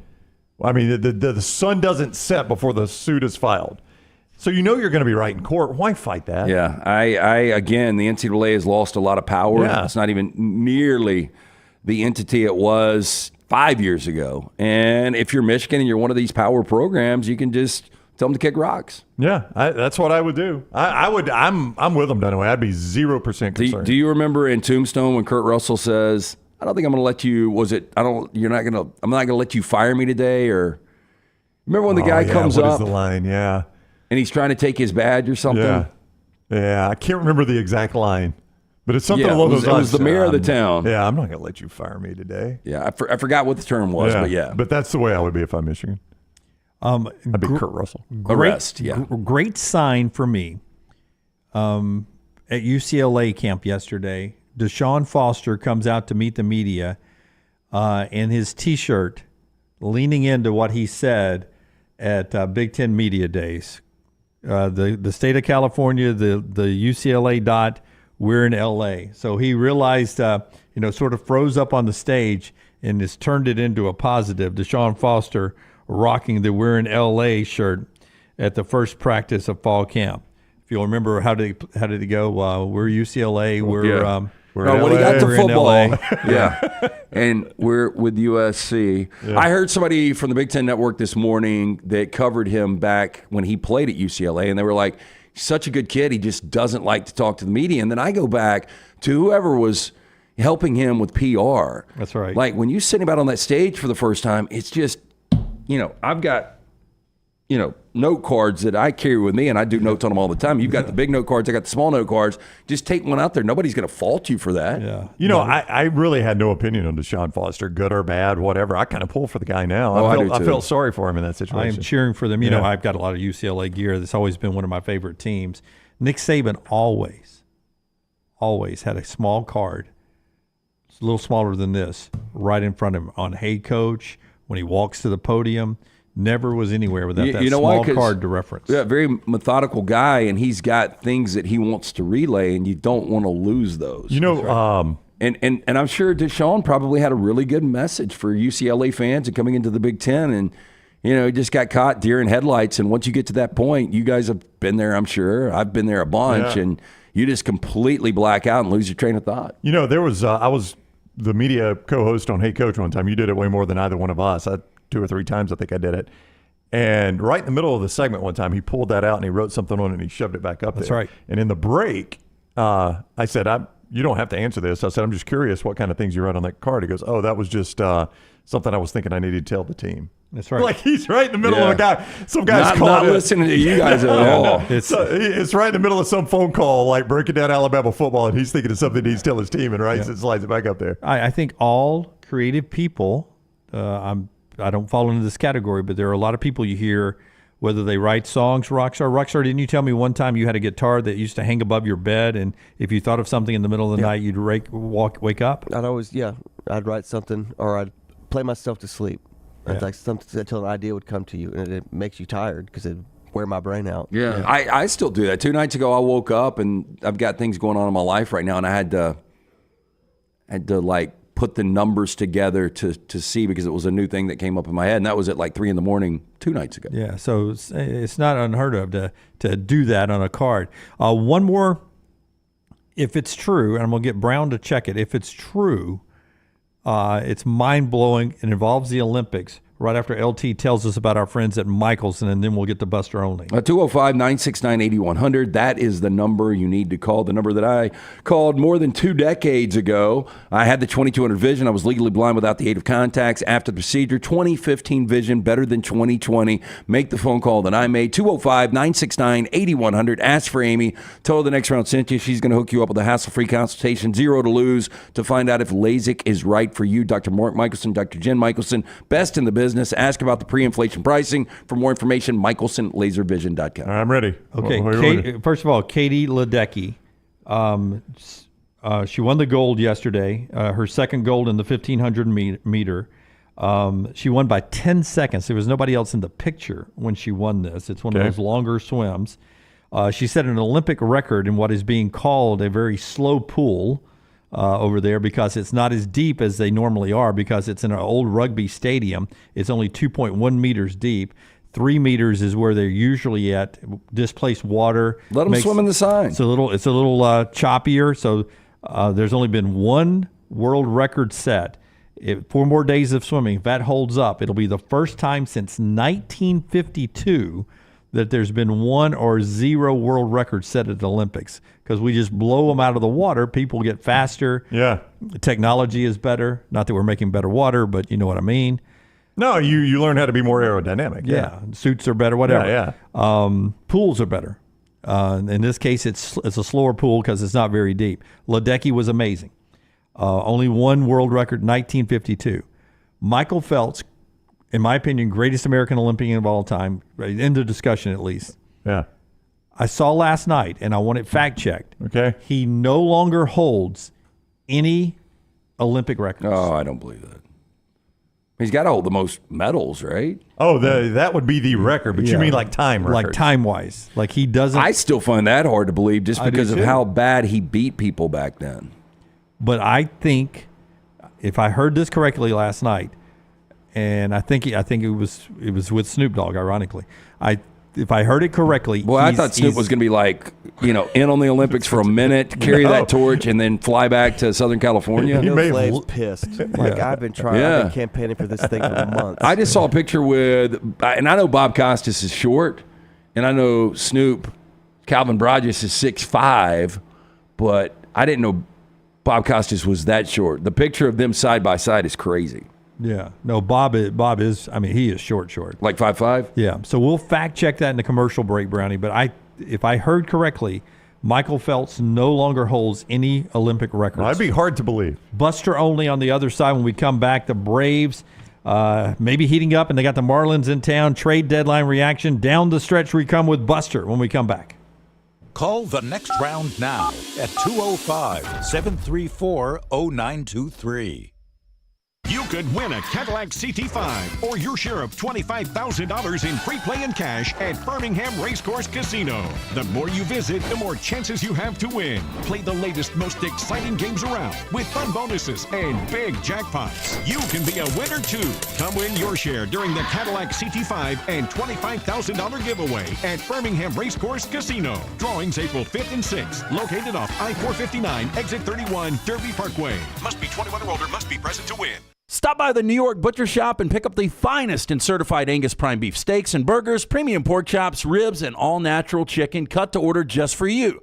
Their chef-prepared entrees and side dishes are the perfect dinner-to-go choice for your family and are ready to heat at home.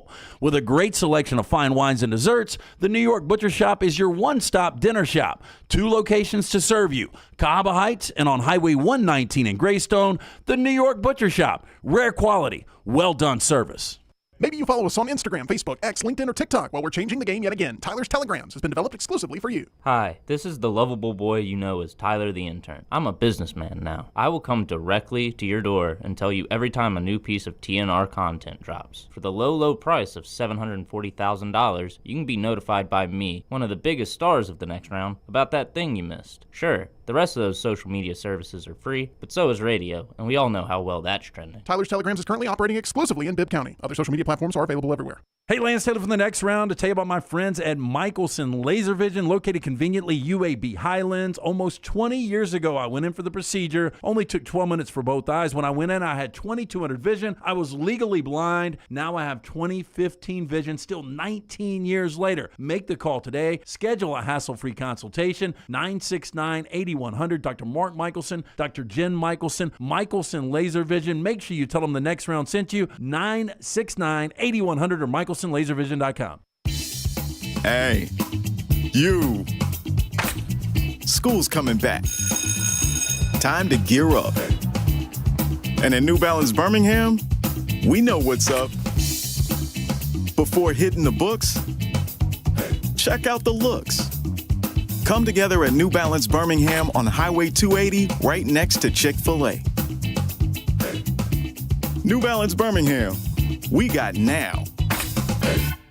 It's time to pull the trigger on the Next Round merch that you've been eyeing. We know there's a lot to choose from at nextround.store, so here's a few of our favorite picks. If you want to match LT and Brown, go with the TNR logo hoodie and throw in one of Dunaway's favorite hats. Any of them will do.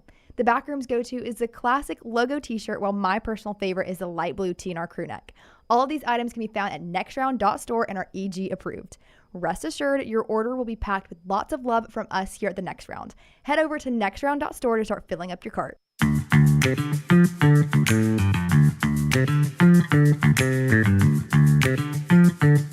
To Tuscaloosa and Alabama camp in the next segment.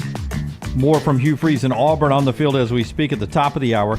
Great series tonight, Orioles and Guardians, 5:40 as we get going down the stretch with a couple of playoff and championship contenders in the American League. Brownie. All right, Buster Olney joins us at this time each week talking Major League Baseball. He is with us now on the JohnstonRVCenter.com hotline. What is up, Buster? How are you? I'm doing okay. I'm slightly recovered from the trade deadline, which is absolutely a nutty time, and just sort of taking it all in. But yeah, it's been a nice day to sort of rest and get some R&R. Well, I'm glad to hear that. Here come the Braves? Question mark? Can I remove the question mark? Yeah, here come the Braves and here come the Phillies backward.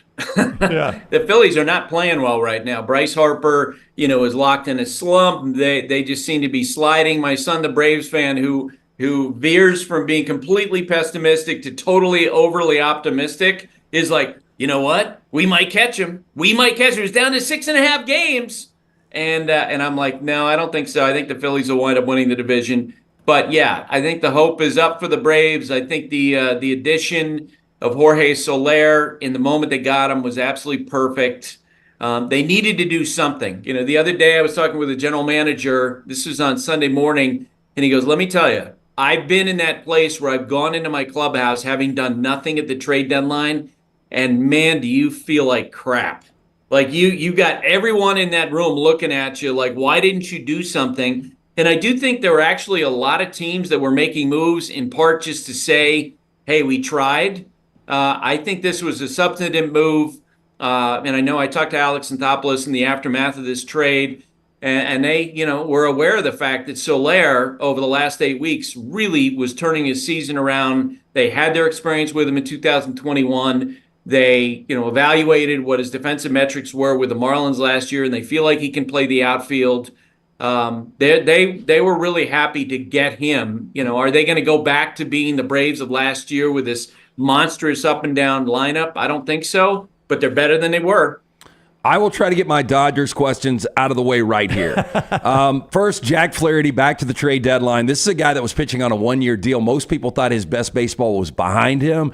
He was fantastic for Detroit. Dodgers pick him up. How big is that pickup? What's the future look like for Flaherty? And on the other side, Clayton Kershaw, an amazing streak, 423 regular season starts with at least one strikeout. That ends last night against Padres. He did not look good. What do the Dodgers do with Kershaw, and what is the impact of Jack Flaherty? So in the end, when we actually got to the deadline, Jack Flaherty was the best starting pitcher who was traded. He's been tremendous this year with the Tigers. I'm sure you read the story that the Yankees actually had a deal in place for Flaherty, but they called it off based on the medical review. They didn't like what they saw with his back issue. So that's something to watch going forward. But if he's healthy, and what Flaherty told reporters yesterday was, I don't know what the Yankees were, saw, but I feel great. I think that he's going to help the Dodgers. As you know, he's an L.A. kid. He went to high school 15 miles or so from Dodger Stadium. He, in the past has talked about when he'd go back to L.A., he had a huge pass list, and now he's going to have that support. I also love the Michael Kopech addition that they did. Maybe the best bullpen arm that changed hands. They're betting on the talent and the ability to swing and miss. Tommy Edman, when he rejoins the Dodgers, when he comes off the injured list, his versatility will help. That all said, I don't know if they're, going by the time they hit October, what kind of condition they'll be in, because they've had so many injuries. And as you mentioned, Kershaw, that was kind of ugly last night. And it looked like a sign of, Father Time is undefeated, and that continues even with one of the best left-handers in the history of baseball.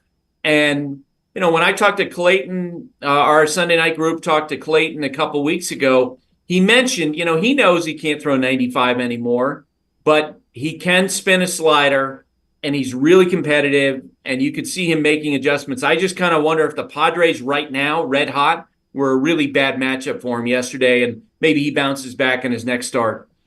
I've seen some baseball analysts. I have not seen your opinion.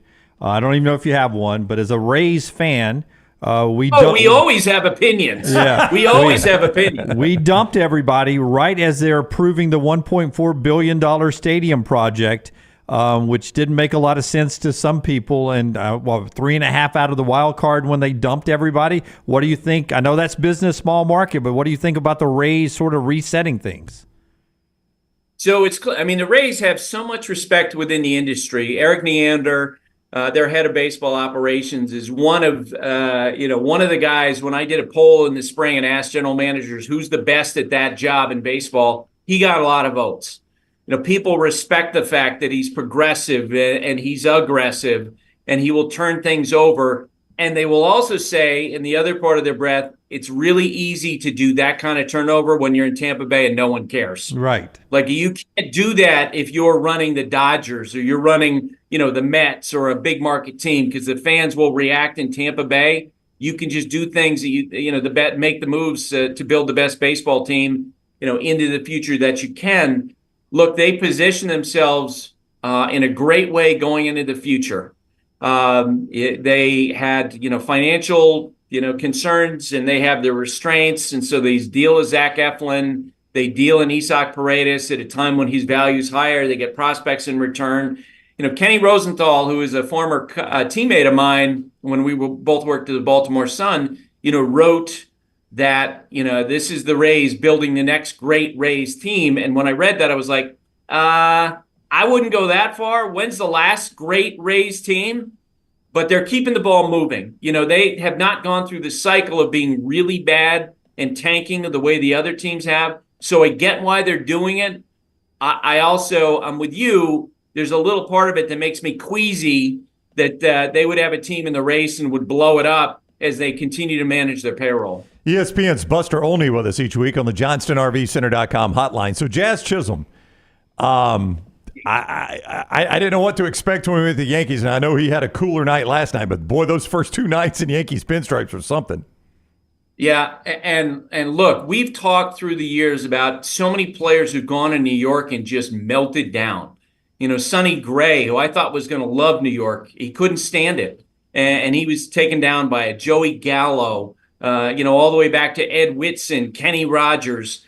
Well, this might be a case where New York lifts a player up, because he's been playing his entire career in Miami in front of no crowds. We had the game on Sunday night, his first game with the Yankees. And guys, the smile on his face when he walked into Fenway Park was huge. And you could feel his energy. I talked to him right after that game, and he was just so happy now to be surrounded by Judge and Soto rather than, empty seats and having something to play for. And he seems to be responding to that. And it's interesting, before they made this trade, the Yankees reached out to Derek Jeter, who traded for Jazz when Derek was working for the Marlins. And they reached out to CC Sabathia, who obviously also, like Derek, knows something about playing in New York. And they asked them, what do you think about the idea of Jazz coming to the Yankees? And the response was overwhelmingly positive, like, go and do it. And in fact, Aaron Boone looked at us the other day. He said that CC Sabathia's literal response was, abso-bleepin-lutely, go get him. And his first games, he does seem like he's got so much energy, and they bet on the talent in adding him. We were talking about Jackson Holliday getting recalled up to Baltimore, hitting the grand slam yesterday, and you've been doing this a long time. But if you go back and you look at Baltimore, 2018, 115 losses, 19, 108 losses, 2020, shortened because of COVID, 2021, 110 losses.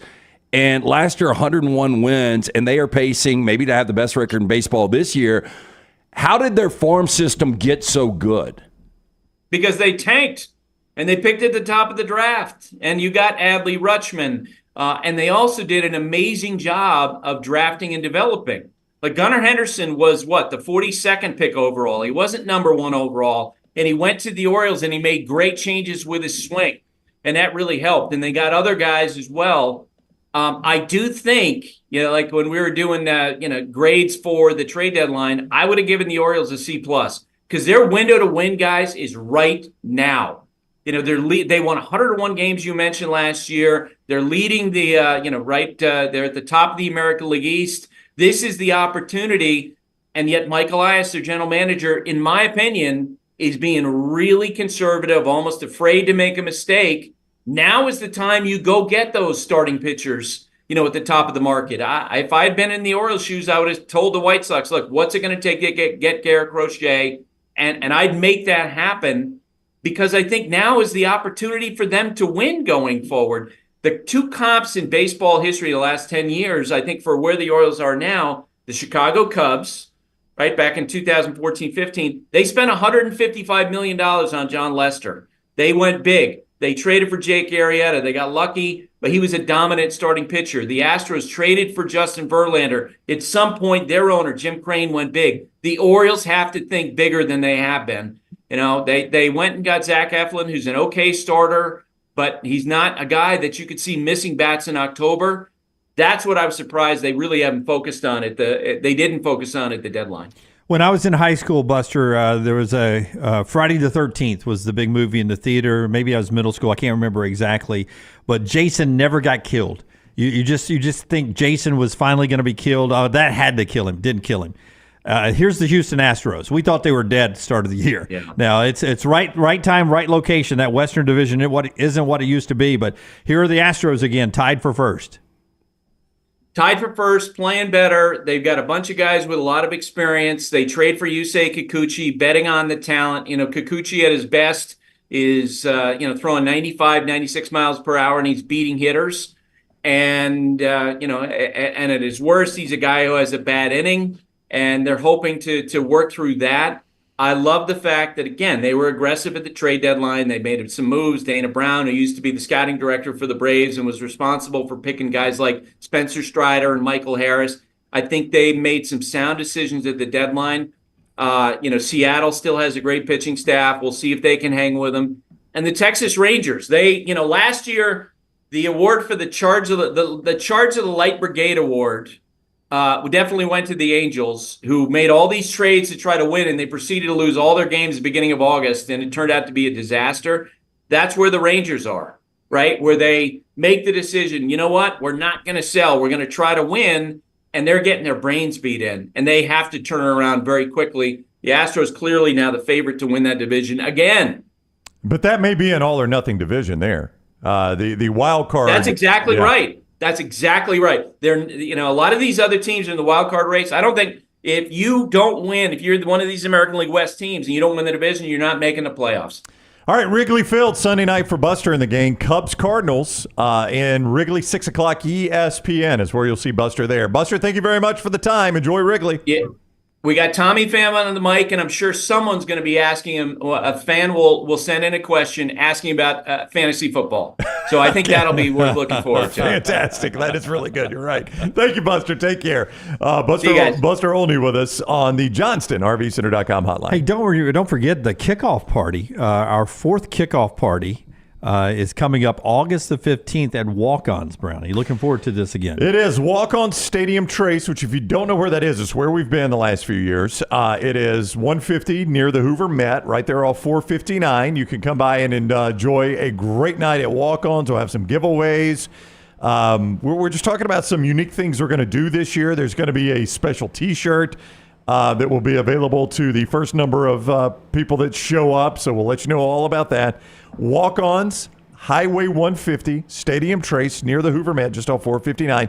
That is coming up on the 15th of August. We're going to start around 5 o'clock, go until, but many of you get there early, and Scott is showing you photos from years before. We have a blast out there. It's almost like the launch of college football season. People are so fired up about football. A lot of our audience that know each other, they don't know each other, they just get together and talk some football for 3, 4, 5 hours right there at Walk-Ons. We'll have a blast. Chance to meet maybe some of our listeners. Emily Grace joins us from Tuscaloosa next segment. Basketball-wise, Brown made it official yesterday during the show. Auburn-Houston, now official. In Houston, in Birmingham, neutral site, not on campus for either one. But I really thought the game had already been announced when we were at SEC Media Days. I thought so, too. I thought it had already been announced. I had actually said a couple times on social media that Auburn and Houston were playing each other. I did not know that. Well, it was the Purdue game that was announced while we were at SEC Media Days, and there was an assumption that the Houston game was going to follow because there was a ambush event in Houston. That's right. Well, and but it never did get announced. Because we talked about it, we just thought it got put out there. Can I bring something up with social media, by the way? It was kind of it was a poorly held secret. Everybody knew it was coming. Is it basketball related? If not, it is football related. Okay, one more quick thing. Lior Berman, who Auburn fans love, went down with the injury at the end last year. We talk about getting a chance to make money playing basketball.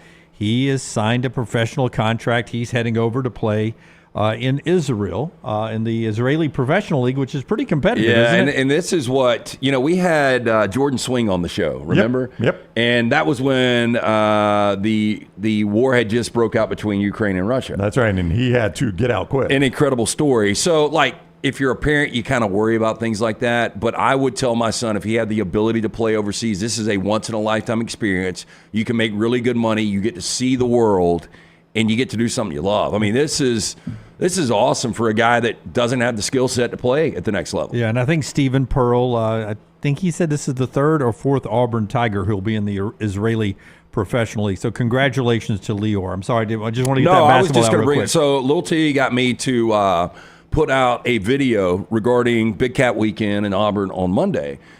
And boy, if you want to see how miserable people are, just go on social media. Because I just did a video based on facts that I believe Hugh's a really good coach. The guy can recruit. We saw it at Ole Miss. I mean, from 12 to 16, he had 4 top 15 recruiting classes. You guys see the noise he's making, and whether or not these guys hold, I mean, people are flipping all over the place, but at least they're making noise right now. And the blowback I have gotten, like, oh my God, like getting crushed. And then somebody sent out, I mean, they just didn't even do their facts. Hugh's only got 1 10-win season. So I shoot back. Again, the confusion with Wikipedia, he's got 5. I get destroyed for that, but then Hugh gets in on the conversation, and now Hugh is getting destroyed. Right before practice, Hugh tweets that actually it's 4. He corrects Lance. Actually, it's 4. I'll only take the 4. But people are like, I'm glad to see your focus, coach. And I mean, sending pictures of Hugh and talking about scandals. I mean, people are it is fatiguing to get on social media. Yeah. Well, I mean, our chat room goes through moods as well over there. It's a cross-section of people who listen to our show, Auburn and Alabama, or anything else that starts getting debated over there. That's where we are in the world now. But you can still respect, like, I would think Auburn, well, and no, it doesn't make sense. But, like, Alabama and Auburn both where they are in basketball. Like, Auburn fans look at Nate Oates, and they've got to say he's a good coach. And Alabama fans, the same with Bruce Pearl. Like, in football right now, why can't you have 2 good coaches? You can hate that program. Yeah.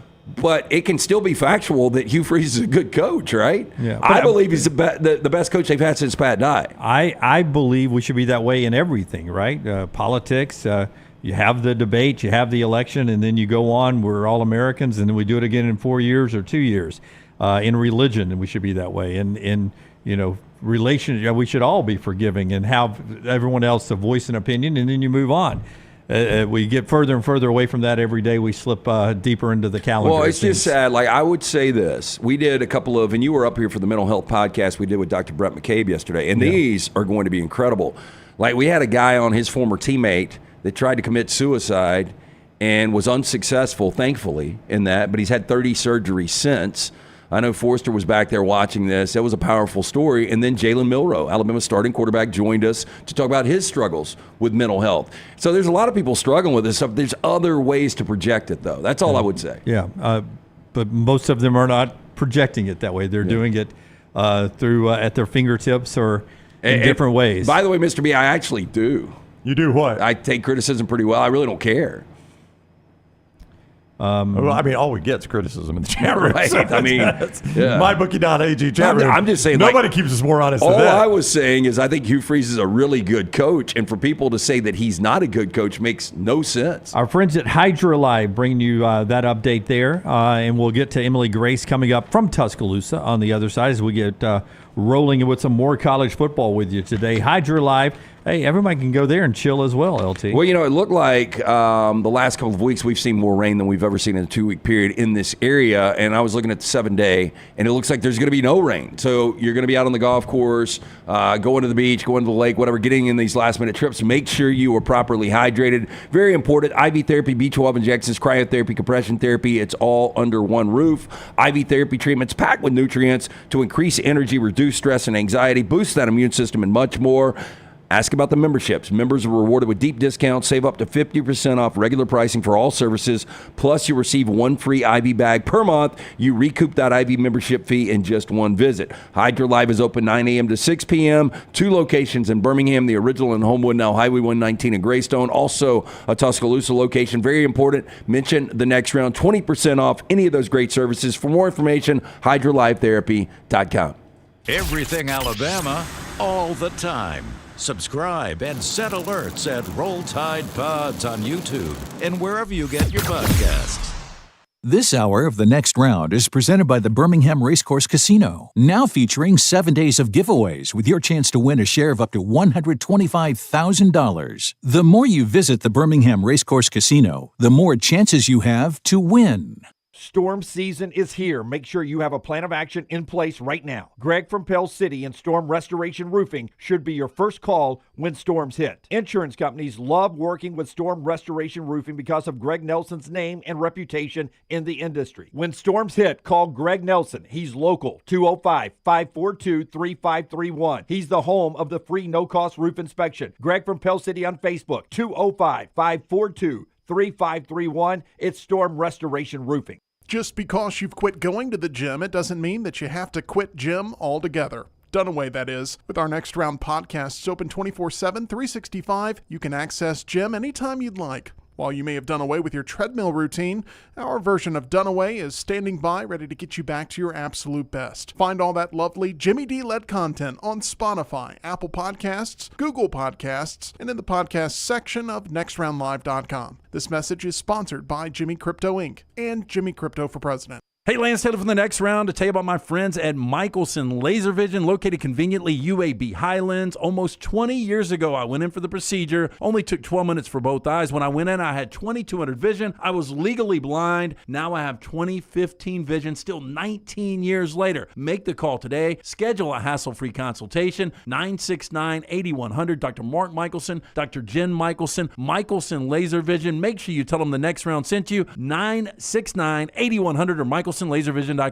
There is no better place to watch your favorite sporting events and enjoy great food than one of the 3 great Birmingham locations of Walk-Ons. The TVs are everywhere with your favorite sports, and the menu is second to none. From the great appetizers like the waffle cheese fries to the Avery Island salad, handhelds like the all-new chicken bomber, bistro specialties with a special taste of the bayou, the amazing hand-patty burgers, the great po' boys, and the specialty drinks. Visit any of the 3 great Birmingham locations of Walk-Ons: Greystone, Stadium Trace and Hoover, and the brand new location in Trussville.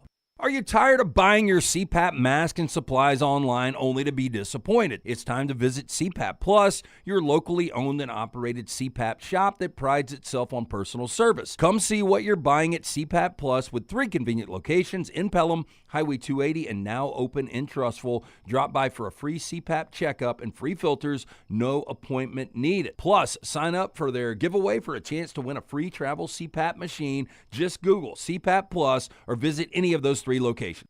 Start your day online with our website, nextroundlive.com, for the latest videos, podcasts, and college football stories. It's also a great way to stream the show or shop in the Next Round store. Stay connected by visiting nextroundlive.com.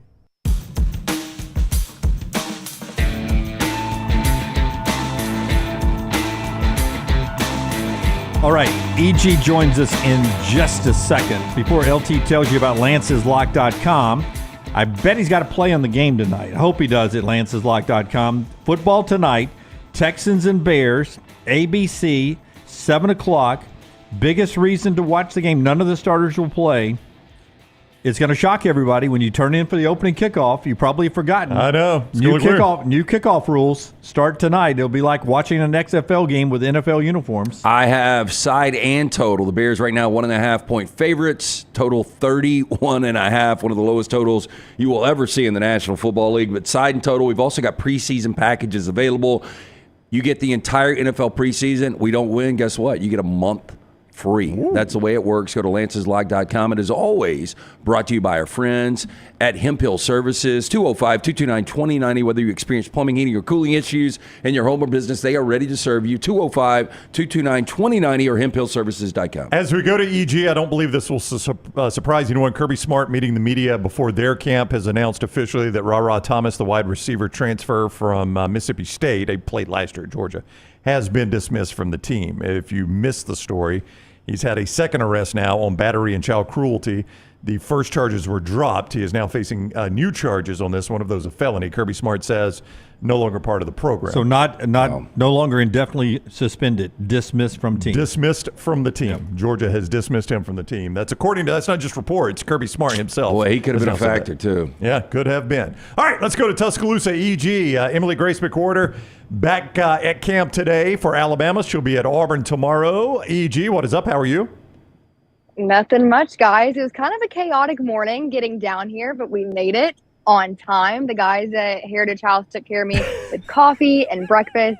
I was seen sprinting from Coleman Coliseum to Malmore because I thought I was running behind. Turns out I was the second person here. So you can ask Aaron Settles, Aaron Jordan, and Steven Gonzalez about that one. I love it. EG sprinted to be second in line. She's got the shoes on for it. That's how you got your sprinter shoes on. Are those the gold tassel shoes? Is that what you're wearing? Yes. So we heard Hugh Freeze earlier talking about his young wide receivers. What's the word on Alabama's wide receivers right now? Yeah, so I was able to get a great view of them at today's practice. Today I was a little more familiar with where I can and can't be. And Ryan Williams, guys, he looked human. He dropped a pass, and we all kind of chuckled around us that, he is only 17 years old. I think it served as a really good reminder that right now he should be in practice with other 12th graders, and he is on a premier SEC team. Yesterday, Coach DeBoer actually referenced him. He was asked the first question about Ryan Williams, and he said, fundamentally, once he gets that down, the big players are going to come. And I think we saw a little bit of that today with the fundamental, making those easier catches, per se. The video you saw yesterday and the video we're seeing that you shot today, one thing jumped out at me. Used to, in the old days, the only thing I could see back when I was your age covering practice, the only thing I could see was the Jack's restaurant right off the practice field. And then over the years, there have been condos that have been built around, and you used to have to sign a waiver that said you couldn't go out on the patio during practice. You made a point earlier today that may have changed a little bit. Right. So there are actually, like you said, some condos, student housing. That's the key word, student housing that overlooks the practice facility. And they do have really high fences that are blacked out around it. But like you mentioned, you had to sign a waiver previously in the Nick Saban era. I'm not sure if that has changed or maybe perhaps it's being ignored, but I can confirm there was at one point, I would say 6 to 8 younger looking dudes hanging out on the deck watching practice unfold. Now, I will say this, it could be one of those things where, like media, they have a very small window where they can be on the deck, they can experience, but it was kind of shocking to see that. On my way out, I was able to snag the video that we put out on @NextRoundLive on Twitter, and there was a lone guy on the top deck, but I told my followers that I'll be looking out for Kirby Smart or Hugh Freeze kind of peering over that deck next to me. I've watched enough of the Americans to know you can't just trust that they're students. They could be insiders. Very true. I would Connor Stallions, maybe? That's what I was going to say. I'd start off by yelling, Connor, is that you? He's looking for a new team. Who would he be working for? Who would Connor be working for? He's looking for a new team. Can't be Michigan anymore. He's just going to sell it on the black market. Yeah. What about those defensive backs, EG? There has been a lot of talk about defensive backs. Nick Saban himself on the SEC Network said that's his concern about this Alabama team. What have you seen for the DBs? So I was able to also spend some time with them, and the glue guy is Malachi Moore. That's the leader. And one thing that people are interested in is who is going to come alongside of him, because he can't do it all. Even the secondary, the D-line, someone else has to rally around him. So today when we speak with Coach Womack and the players, I'm assuming we'll hear from Malachi, perhaps Deontay Lawson. Not sure beyond that. But the cornerback position, we're not really able to hear from any of those guys. And that's something that it is a hole of sorts. So I'm going to be putting an added emphasis on asking Coach Womack how those guys are developing. And then Malachi Moore, who kind of around him is leading the charge. But they looked great today.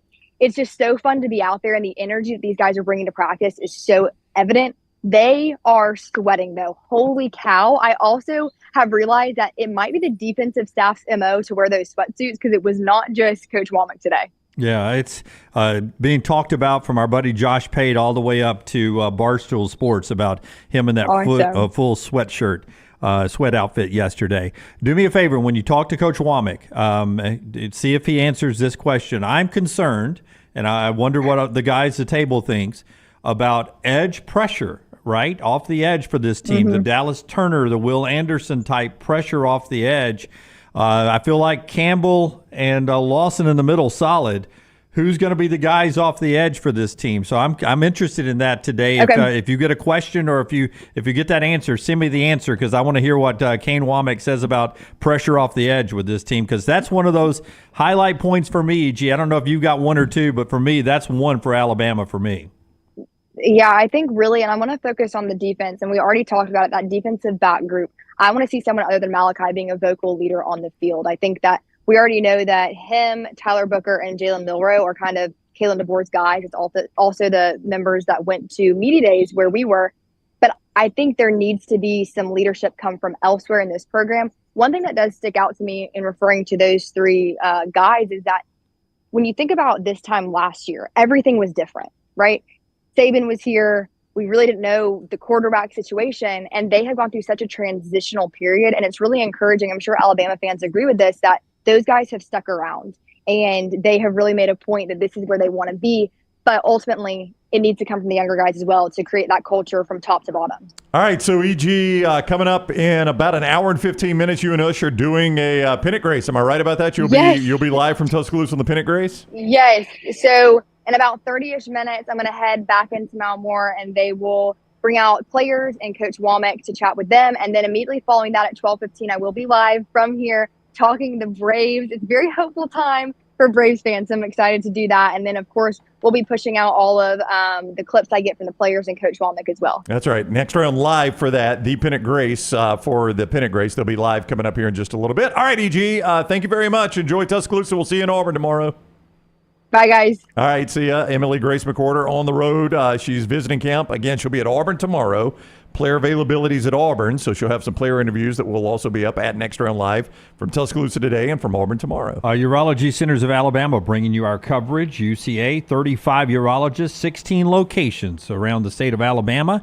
The number to make an appointment, 205-930-0920, 205-930-0920, urologycentersalabama.com there. Listen, treating all your urological needs from prostate health to kidney stones, they'll take care of you. It sounds like an old man's game. It is an old man's game when you hear that. But also, you want to stay on top of the numbers to get early detection. Just stay healthy in that department from an early age. Go check it out, urologycentersalabama.com to schedule your appointment. I mean, you think about what Dallas Turner was able to bring, and just that traditional Will guy Anderson. off the edge. Will Anderson, I think, leads. He has the SEC record, maybe, in sacks. Well, you know what's funny is so coming back after sophomore year, going into junior year, the expectation was like this guy's gonna have 20 sacks, and he was doubled so much, and the production was still good, but I think Alabama fans thought there was still, the numbers should have been better. But Will Anderson was a dominant edge rusher, and back to your question, and we've talked about. Really, the focal points for Alabama, offensively, the only question mark you really have is receivers. And defensively, as much as the linebackers stepped up last year, I think really it is that defensive front and what you're going to get on the edge. And then obviously, third unit, backside, what you get with the secondary. Yeah, but your secondary is only as good. I mean, even the best in the business can only cover those guys for so long, right? You gotta have a little pressure on that quarterback. Yeah, even when the Rams won a Super Bowl in 21, I love bringing it back to the Rams. Never noticed. Secondary wasn't that good, but there was so much pressure up front, and they wreaked so much havoc. And, Aaron Donald sets the clock, right? You've only got so long to cover the guy because Aaron Donald's going to get to him. You guys will remember this, that final San Francisco's got ball in hand NFC Championship game. Aaron Donald makes the play that ends the game. Joe Burrow's got ball in hand, chance to win the Super Bowl. Aaron Donald makes the play before it even goes down to a defensive back having to make the play. When I left the show, speaking of defensive backs, when I left the show yesterday, I had a conversation yesterday afternoon with someone, I would just say close to the Alabama program, and apparently inside the program, the guy that has impressed a lot on the coaching staff is Maurice Linguist. They really he's been a great recruiter so far. He's been a fantastic recruiter, but on the field too. It's not just the recruiting. That's a defensive back position. So that's the one, that apparently everybody's concerned about. The coach that apparently has caught the eye of a lot of people around the Alabama program who are observing this new staff is that guy. Listen, the DBs, there's 2 5-stars and a couple of 4-star young guys back there. There's some talent that's come over through the portal. Yeah, from the best defense we've seen in a long time, that kid came from. And then you got a couple of middle linebackers that are really good with experience. Defensive line, I don't think is going to be Jonathan Allen-like, but they're solid guys up there. to me, man, if you can get those pressure guys off the edge, and I haven't really heard a name that's just jumped out at me. I'd love to see it in the mybookie.ag chat room. Some guys off the edge that you guys think are going to help Alabama in the pass rush this year that will follow the Will Anderson, Dallas Turner, and that sort of legacy they have there coming off the edge. A lot more college football as we roll on today. One more thing that the NFL is going to be working on during this preseason. We'll talk about that and more college football in the next segment. The show being brought to you by our friends at Bud Light. Easy to drink, easy to enjoy. They'll be out there with us at the kickoff party coming up August 15th. That's not next Thursday, but the Thursday after that, right? 2 Thursdays? Yeah, 2 weeks from today. Yeah, 2 weeks from today. That's correct. How about that? It's an easier way to say it, LT. 2 weeks from today. This is the next round. Everything Next Round is on demand now in the podcast section at nextroundlive.com. If renting is putting a dent in your bank account, here's your sign from the universe that it's time to buy a new home. And who better to help you through the ins and outs of home buying than our friends at Mortgage Right. With Mortgage Right, you don't have to worry about becoming a short-notice mortgage expert because they do all the heavy lifting for you. They're trusted mortgage professionals, and they'll help you choose the right mortgage option and stand by your side every step of the way. Visit mortgageright.com/TNR to buy before renting runs you dry. That's mortgageright.com/TNR. NMLS 2239, Equal Housing Lender. Hey, Lance Taylor from the next round to tell you about my friends at Michelson Laser Vision, located conveniently UAB Highlands. Almost 20 years ago, I went in for the procedure. Only took 12 minutes for both eyes. When I went in, I had 2200 vision. I was legally blind. Now I have 20/15 vision, still 19 years later. Make the call today. Schedule a hassle-free consultation. 969-8100. Dr. Mark Michelson, Dr. Jen Michelson, Michelson Laser Vision. Make sure you tell them the next round sent you. 969-8100 or MichelsonLaserVision.com. Hey, you. School's coming back. Time to gear up. And at New Balance Birmingham, we know what's up. Before hitting the books, check out the looks. Come together at New Balance Birmingham on Highway 280, right next to Chick-fil-A. New Balance Birmingham, we got now. Hey, Lance Taylor from the next round. Unfortunately, over the past year, I've noticed significant hair loss. I asked around, and everyone said call Dr. Beckenstein. He is the absolute best. Dr. B pioneered the use of NeoGraft hair restoration right here in Alabama, and he remains at the forefront of hair preservation in the Southeast. He takes pride in treating each patient personally, applying his expertise to produce quality results. For more than 20 years, women and men have turned to Dr. Beckenstein for a range of hair restoration and cosmetic procedures. He uses that experience and his advanced training to help his patients fully understand his procedures they are considering. Call Dr. Beckenstein today, 205-319-0316. That's 205-319-0316.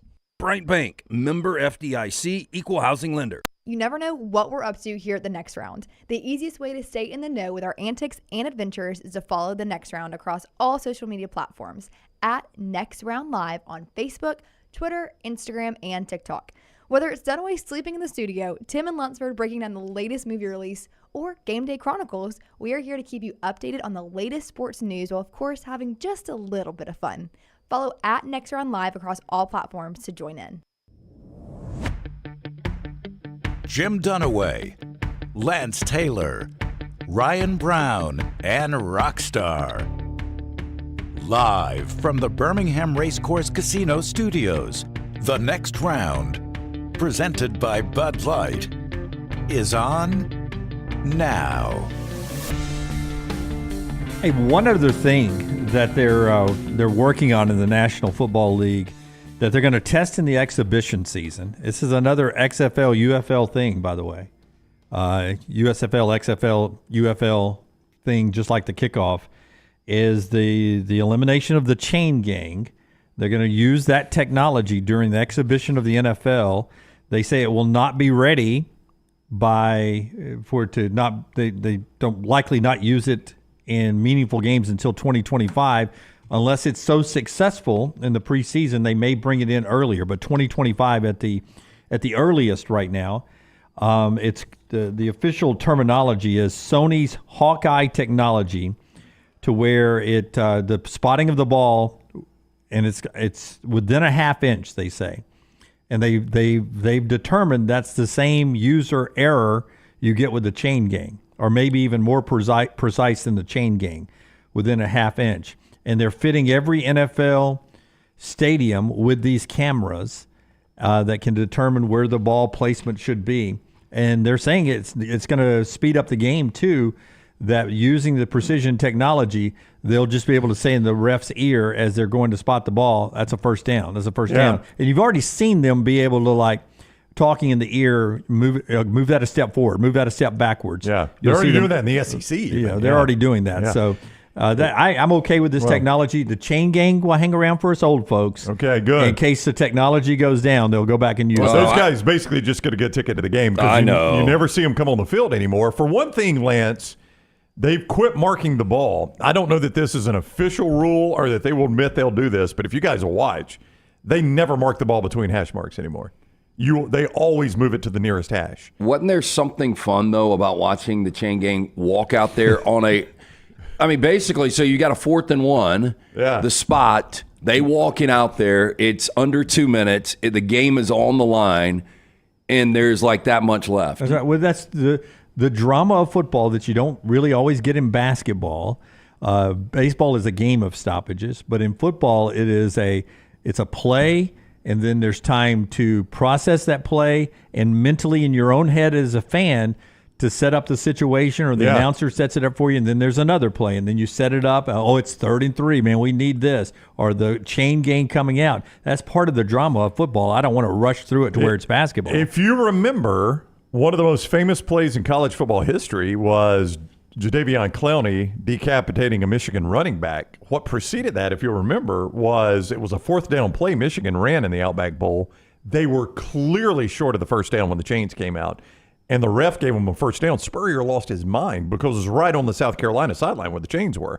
They bring the chains out. TV showed it. I mean, he's that much short, and they give him first down. It was the ultimate ball don't lie moment, because the very next play, South Carolina gets the ball back at that same spot on the field, obviously. The other thing that they've changed, you mentioned the kickoff. Like, if you watch tonight and you've forgotten the kickoff rule. Yes. They're no longer, because of that, they had to sacrifice the surprise onside kick. That is illegal. I mean, there's no way you can do it now. Yeah. So one of the most famous plays in the NFL was that surprise onside kick in the Super Bowl. Yeah, start the second half. Cold Saints, with Sean Payton. Yeah. But see, I saw this. I was sick when everyone was reacting on social media, and I was like, I thought they already changed this. No. And they did change it, but it just took till right now for people to realize that that's what you've lost. Oh, you've lost this because you've got to tell everybody, so the players aren't lined up downfield. They got to be back up here to line up. You can only attempt an onside kick in the 4th quarter. Right. This is the new NFL rule. This is coming to college, so go ahead and get ready. College will be doing this within the next few years. You can only attempt an onside kick in the 4th quarter. You can only attempt an onside kick if you're losing. Right. And you must tell the officiating crew you are kicking it onside. There is no surprise. That's right, because they've got to ridiculous. Because you've got to line up. Yeah, you've got to completely change the way you set up the kick. Yeah. And again, it's a pretty famous play in Alabama history, that onside kick against Clemson. Yeah, that is going to be out of college football soon, because as soon as the NFL does this, and college football gets to gather the data on how this change kickoff works, I can promise you college football will go to it within the next 3 or 4 years. Champy's Chicken bringing you this hour, champyschicken.com, as we roll into some college football conversation again. Always, Champy's Chicken is your place to go watch football games on Thursday night, even some Tuesday night action or whatever. Friday nights, if you're going to or from high school football games, and your tailgates on Saturday. Deep Southern fried chicken, brined overnight, cooked to order. Comes out piping hot. I'm a big two-breast guy. All the great sides there. Those Mississippi Delta recipe tamales, there's no guy nicer than Sterling.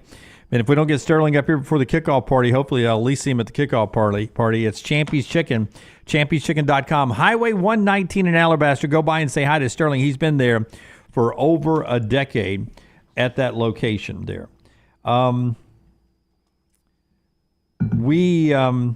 We put a lot of pressure on the young, new quarterbacks. I don't know if there's a guy that's got more pressure on him than the kid taking over at Nebraska, Dylan Raiola. He shows up at camp.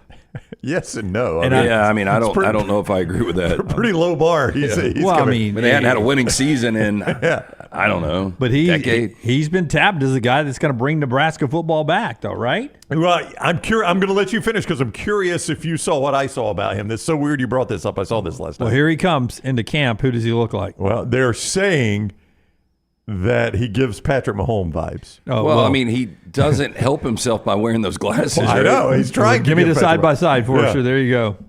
He's trying to give you Patrick Mahomes vibes. I mean, he looks more like Mahomes than Mahomes' brother does. 100%. I would agree. He really does. Yeah, if you told me that was Jackson Mahomes, I'd be like, okay, makes sense. Yeah. Tracks. Raiola is the one on the right, a little bit more cut up, by the way, as he comes rolling in. Looks like he may be a couple inches taller. I don't know what the official numbers are. Nebraska with a little quarterback play could become one of those factors in the Big Ten. Well, yeah, Raiola's going to have to be good this year. And when you look at Nebraska, I'm all about really good coaches in their second year. And we've seen the transformation that Matt Rule had at Temple and Baylor and the big jump from year one to year two. And Nebraska's got an outstanding opportunity to possibly start the season at 7-0. Let me pull up that schedule. I will say, I mean, there's some difficult games. Like they've got Colorado at home. That's a major swing game. A game that they lost last year. Awful quarterback play, though. Just atrocious quarterback play in Boulder in that game. Yeah, I mean, I could see an 8-4 season, which would be huge. It's a huge step in the right direction. So you say 7-0. Here's their first 7. They could be. UTEP at home. I think that's a win. Colorado. I think that's a win. Colorado at home. Northern Iowa at home. Illinois at home. That's a win. So they ought to be 4-0 out of the chute. At Purdue, tough spot. I think that's a win, though. Rutgers at home for homecoming. That's tough, but I would lean Nebraska wins that game. Bye week at Indiana. I think they win that game. I think you're right. I think they're undefeated going to the Horseshoe. And I wouldn't be surprised if game day's there. I don't know what else is on October 26th right now. Yeah, or at least big noon kickoff will be there, right? Yeah, I mean, but yeah, you will have a situation if you've got a 7-0 Nebraska team. And at that point, they're probably number 15. Yeah, I was going to say they're going to be ranked. They're not going to have beaten anyone of consequence, but they're going to be ranked. Yeah, at 7-0. That could be Tennessee and Alabama. Nope, that's 4 Saturday. Yeah. I'll pull it up. I'll tell you who we got that week. UCLA should be a win. At USC becomes tricky. Wisconsin could be tricky. At Iowa, tricky. But you're right. Going into that first big game, Nebraska could be one of the Cinderellas of college football. Yeah, it was one of my overs. The win total for Nebraska right now is 6.5 or 7. It's been going back and forth. But if you're going to get that over, they've got to get it in September and October. Yeah, that is week 9. You've got Illinois at Oregon. Oh, Penn State at Wisconsin. That's not a terrible game. Nope. LSU at Texas A&M. If A&M is as good as you think they could be, that's an interesting game. I still think with the old tradition of Nebraska, we haven't seen them 7-0, and I don't know how long. I just think with that game at Ohio State, I think that would be the marquee game. Auburn is at Kentucky that day. I was about to tell you, do you know what the game day game might actually be? If both these teams live up to expectation. Missouri and Alabama? Missouri is at Alabama that day. So I could see that. I could see Alabama win that game by 28. I could also see Nebraska be undefeated, and Ohio State wins that game by 42. Oh, yeah. I mean, that's going to be one of those where numbers next to the name might not mean everything. I will say this, Coach Rule's supposed to be scheduled to be on the show with us Wednesday. So y'all know we're big fans of Matt Rule. Matt Rule is a fan of this show, which we've always appreciated. He is supposed to be with us for our annual visit on Wednesday. Daniel says Florida State, Miami also that day, so that could be a big matchup that could draw somebody. At least that's what Daniel in the mybookie.ag chat room is saying, probably already playing for ABC. He's right. Round. Yeah, Florida State at Miami. No, they've not announced a start time for that yet, oddly. In the ACC, you're waiting to see where the SEC places their games. I guess so, yeah.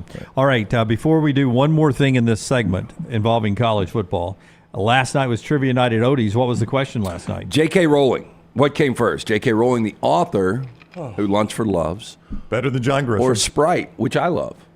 Ooh, I will go J.K. Rowling. I think Sprite. Well, I don't know. Sprite's got that old school glass bottle logo. Yeah, Sprite was around when I was a kid, so back into the 60s. It seems like a 60s love kind of thing, with the colors and the bright colors, all the uniforms. So we talked about J.K. Rowling. Do you guys remember how old she was yesterday? I don't. 63. She was 59 yesterday, born in 1965. So with that said, then I'm going to say Sprite, 2 years older than J.K. Rowling. I'll go Sprite as the older one, too. Sprite, 1961, 4 years older than J.K. Rowling. These are the little things you learn at Odie's Team Trivia. Rockstar unable to sing last night, but ironically, it did not ever land on Name That Tune, did it? Isn't that crazy? We did paper, rock, scissors. Yeah, because I was going to do a rap quote, and then you could go with the rapper or the name of the song, but they went with, what did they do instead? Paper, rock, scissors? Paper, rock, scissors against Will, and she smashed him. She did smash him. We have fun every Wednesday night. The original location in Crestline. Come out, join us. Odie's Team Trivia. Of course, every day you can get great food from Rodney Davis for lunch or dinner. I met our friends from Bud Light out there early yesterday, a couple of hours before trivia. Just a great place to get Bud Light buckets. So cold, so delicious. Get in and see Will Haver. 2 locations, the newest in Edgewood and the original in Crestline. He said the magic word, Rockstar, rap. So we need cut 12 here. T. Will, Travis Williams, one-time Auburn assistant, right? Now at Arkansas, DB coach. South Carolina, too. He's made his way on time. He's had some SEC jobs, yeah. Yep. He got camp opening up. He's in the meeting room, and he said, I promised you guys it was coming. So here we go. Who's better, LT or T. Will? Hit it, T. Will. I'll go T. Will.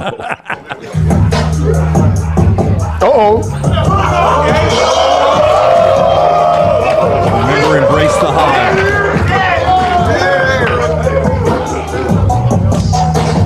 T. Will back, and you know the flow is a free throw. Really from the hood, all I fear is God and the Rico. Made it out the gutter, I'm putting on for the have-nots. Always strive for more, but I'm thankful for what I have. Got no play around with T. Will, he's a head case. All he do is blitz. If I say sorry, it's hammer time, cause he's too legit. You don't know I'm not new to this. On the mic, I'm truly sick. Don't schedule us for a homecoming, cause we will ruin it. Choke slamming running backs when they hit the hole. Lennon and Cam gon' ball when I say go. DBs flying around, yeah, they out of here. Standards, not starters, cause that's what got us here. 6'6" quarterback, and he dropping dimes. Porter went crazy on the offensive line. We hear the whispers, and we gon' face them all. The hill too trill, and we embrace the hog. Embrace the hog is the catchphrase with Sam Pittman. I can see old-ass Bobby Petrino in the corner with his arms crossed saying, this unit is going to give up 40 a game. I'm going to need 41. Bail them out. I'm going to need 41. Yeah. They can, coach all they want. They are going to get run off the field. Lane Kiffin opened his camp at Ole Miss. Rockstar, if I can get number 10 and then 11 here. Lane's got to do something he hasn't had to do yet at Ole Miss. He's got to play not as the underdog. He's got to play a little bit as the hunted. I know he's still in the league with Georgia. He's still in the league with Texas and Alabama. But for the first time in a long time, maybe my lifetime, Ole Miss projected by most to be a playoff team. Here's Lane Kiffin first on the conversations he's having inside his locker room. Spent a lot of time talking to them in the first meeting about outside expectations, hype, and accolades and those things and how little those mean. This team hasn't won any games, they haven't played together, and even players that have had previous success here or other places, that doesn't mean anything either. So just making sure that they understand, whether it's preseason rankings, whether it's as a team, position group, individuals, how that means nothing, and those can always be exact opposite a lot of times from what happens by the end of the year. So he's managing rat poison. So he's gonna. I got one more soundbite, and then I want you to react to it, because I want your opinion about what he's about to talk about, just with the eye test of this Ole Miss team this year. Here's Lane Kiffin on the way he sees his roster for the first time in his coaching career in the SEC. I think we answered a lot of those questions. I think that, like I said, again, don't mean we're going to win games, but when you go out there and watch us, we look more like, I just said, like what Alabama and Georgia have looked like over the last 4 years when we go warm up against them. So, again, that doesn't mean we're going to win, but if you don't have length, you are going to struggle at times. And to me, it's very hard to go a whole year and play really well every week and everything if you're playing undersized. That gets you at times in some games. And we've seen that over our career here, to me, where there's been certain games that has showed up. So we got a chance. So, I mean, Nick Saban said the same thing. It got overshadowed a little bit because of what he said about Alabama and the defensive backs. But Nick Saban at Media Day said, for the first time, I look at Ole Miss, and they've got the guys up front to compete with Alabama and Georgia, which is exactly what Lane Kiffin just said. Yeah, I'm not doubting the talent. I go back to last year at this time, and I was talking about the Detroit Lions. And I was like, they got all the talent in the world. They're the sexy pick. But can they actually do it with the expectations up against them? And Dan Campbell and Jared Goff and Brad Holmes, that roster he assembled, they were able to do it, and they were half away from going to a Super Bowl. And now, just because I'd never seen it with Detroit, and I haven't seen it with Ole Miss, so I'll believe it when I see it, but this could be the college version this year of the Detroit Lions. I mean, there's so many expectations for the first time in forever with this Ole Miss program, but do those expectations – do they weigh on Lane, and does Lane get in a situation late in the game where they actually blow a game against a team they shouldn't? Because if they win the games they're supposed to win, they're going to be in the college football playoff. See, I don't know if we're going to know the answer to the upfront question for about a month, though, with Ole Miss, because of the opening of their schedule is Furman, Middle Tennessee, at Wake, and Georgia Southern. If they have 8 sacks a game, I'm not going to say, my God, look at that front. But then they play Kentucky at home, and Kentucky's normally got a pretty good offensive line. They can run the ball enough to keep you honest. I guess Vandegrift's going to be a good quarterback. Crap if I know when you start talking about Kentucky quarterbacks. Then they're at South Carolina. But when they play at LSU, I mean, those are the rosters you're measuring yourself against. Alabama, Georgia, LSU. That game in Tiger Stadium, it's not until October 12th, but I think we'll maybe get to see the answer to that question. Well, I tell you, if they win that game, watch out. Oh, no doubt about that. We have... when our relationship with Tom Luganbill over the years, he had a phrase that he said way back, first time I ever heard Luganbill on our AM show back in the day, on the hoof. That's right. Is that what it is? On the hoof? On the hoof. This team, on the hoof. This is a really good team. And we go back to when we went to Pasadena for the 2009 season national championship game. I was going out there. It had been a long time since Alabama had been in that position. I was expecting, Alabama to pale in comparison where Texas was physically. But as they were getting off the bus, and Luganbill brought it up on the show, but you getting off the bus, Alabama looked the part of an NFL team, and Texas did not. Alabama looked better than Texas did on the hoof. And for Ole Miss to finally look, you always had some great athletes, but position 11 on defense, 11 on offense to look the part of the best 2 recruiting programs in the SEC the last few years of Alabama and Georgia. That's saying a lot. That's a good place to start. Well, the biggest disparity on an elite level I ever saw was Alabama and Notre Dame. Yes. Standing down on that Orange Bowl field before that 2012 national championship game, I made the comment out loud. I mean, I was just standing there looking. I said, Nick Saban wouldn't let 40 of those kids mow his lawn, much less play on his football team. And you could tell, I mean, that was immediate. Alabama went right down. I told you I was in the cab line at halftime, which I guess is a surprise, but that game was way over. The difference was Texas might have looked a little different. If McCoy stays healthy, I think it's a really, really, really good game. Texas played with Alabama. Notre Dame didn't, and that is the big difference there. But to the target on their back, and I was going to ask Lance this. I think when you look at that schedule, Lance, I think you said this when we previewed them, probably favored in 10 of the 12, right? At LSU and against Georgia, probably the only 2 times they will be underdogs. And then they've got a tricky home game against Oklahoma. So and then I guess at Florida late in the season is going to be a tricky game. In your lifetime, do you think Ole Miss has ever been favored in 10 out of 11 or 10 out of 12 games? Nope. So there's the answer to the target on the back. That's right. They're going to be a favorite more than they've ever been this year. Trash in the next segment. If you're watching the Olympics, Sunni Lee, former Auburn gymnast, about to start her all-around competition. She's the defending gold medalist. First time in Olympic history that 2 former Olympic all-around gold medalists, both happen to be Americans, competing again in an Olympics. Simone and Sunni trying, if one of them wins it today, walks away with a 2-1 advantage in the last few all-arounds. That is live on NBC today.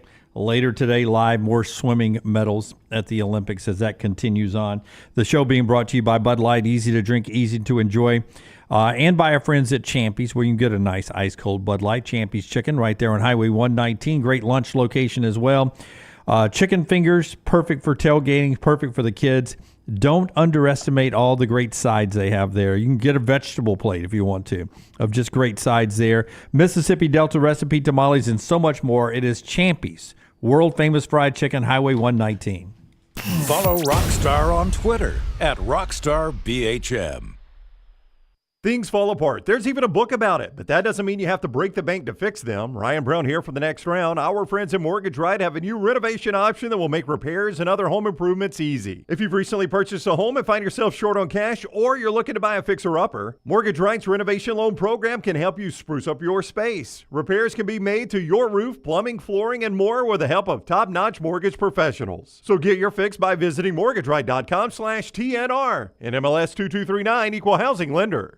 Hey, Lance Taylor from the next round to tell you about one of our favorite places for breakfast, lunch, and dinner. That is Hamburger Heaven since 1982. Hamburger Heaven has been serving Birmingham's best hamburgers, cheeseburgers, French fries, hand-spun milkshakes, and sandwiches made fresh to order. All of their ingredients are fresh and prepared daily. This includes their beef, always fresh, never frozen, hand-pattied each and every day. For breakfast, lunch, or dinner, visit any of the 4 locations, Highway 280, Irondale, Gardendale, and Homewood. Hey, Lance Taylor from the next round to tell you about my friends at Michelson Laser Vision, located conveniently UAB Highlands. Almost 20 years ago, I went in for the procedure. Only took 12 minutes for both eyes. When I went in, I had 2200 vision. I was legally blind. Now I have 20/15 vision, still 19 years later. Make the call today. Schedule a hassle-free consultation, 969-8100. Dr. Mark Michelson, Dr. Jen Michelson, Michelson Laser Vision. Make sure you tell them the next round sent you, 969-8100 or MichelsonLaserVision.com. Hey, you. School's coming back. Time to gear up. And at New Balance Birmingham, we know what's up. Before hitting the books, check out the looks. Come together at New Balance Birmingham on Highway 280, right next to Chick-fil-A. New Balance Birmingham, we got now. I'm here with my good friend Jon Lunceford of Lunceford Furniture to tell you about special values on some super comfortable seating. What you got, John? Lance, every year we stock up on great comfort items like Lazy Boy recliners and sofas so that our customers can be ready for fall and football. This year is no different. We've made special purchases that will deliver great value to next round listeners and give them the most comfortable seat in the house. And as always, we've got the best prices in the state on Lazy Boy and the best selection anywhere. That's awesome. We all know from years of shopping with you guys that Lunceford Furniture is the home for Lazy Boy value.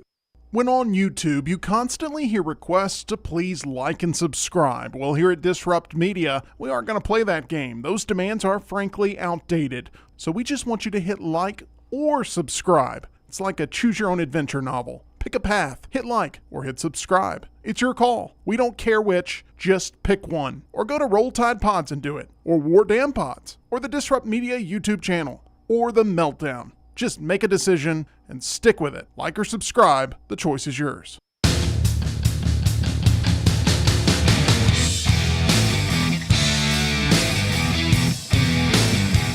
Florida State's the favorite to win the ACC in the media rankings. Florida State, Clemson, Miami, NC State, Louisville, Virginia Tech, SMU. SMU new to the league. That released yesterday, about a week after the ACC media days.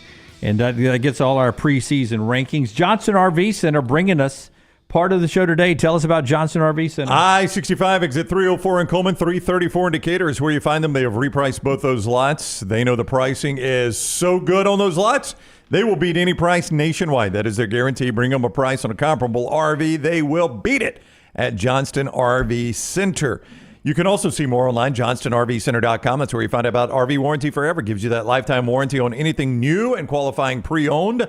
You can find it all right there on I-65, 304 in Coleman, 334 in Decatur, johnstonrvcenter.com. Chris asked, how many back-to-back 10-win seasons? He asked this in the MyBookie.ag chat room. I would guess 0. 10-win seasons is Lane Kiffin had. That is, in fact, 0.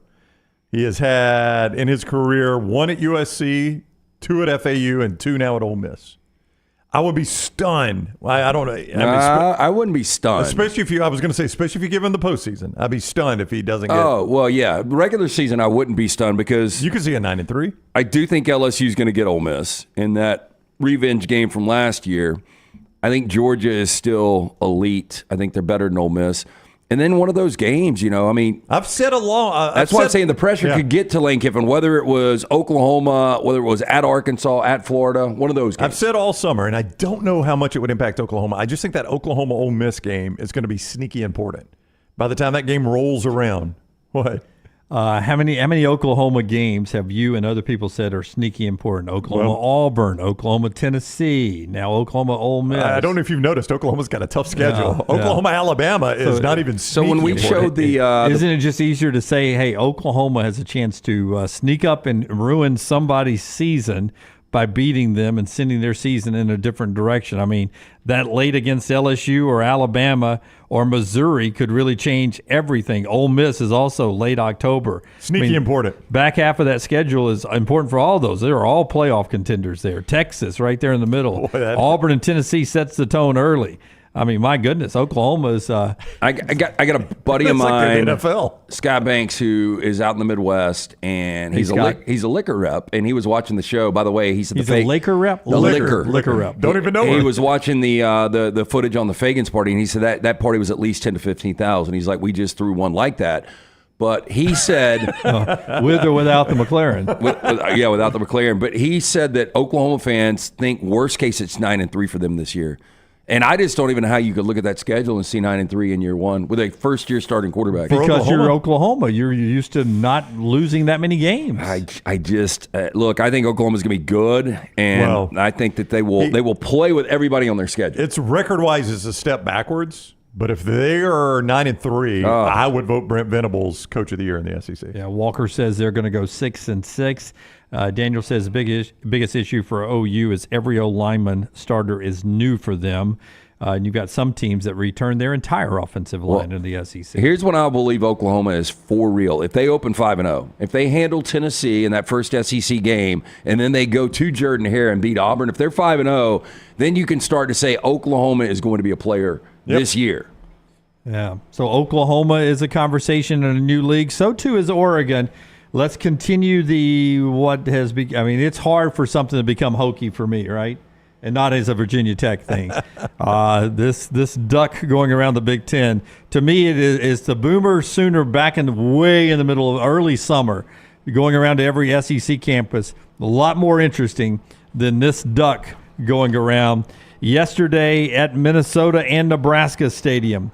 Let me in at both locations. The Oregon Duck touring around Big Ten stadiums. They got too much money, man. I'll go ahead and tell you. Why did the Husky not get a cup? If you're going around to every Big Ten stadium, that's going to take you coast to coast. It is. Yes. It's going to take you, from Piscataway to Seattle, Washington. But this is the kind of job I wanted in college.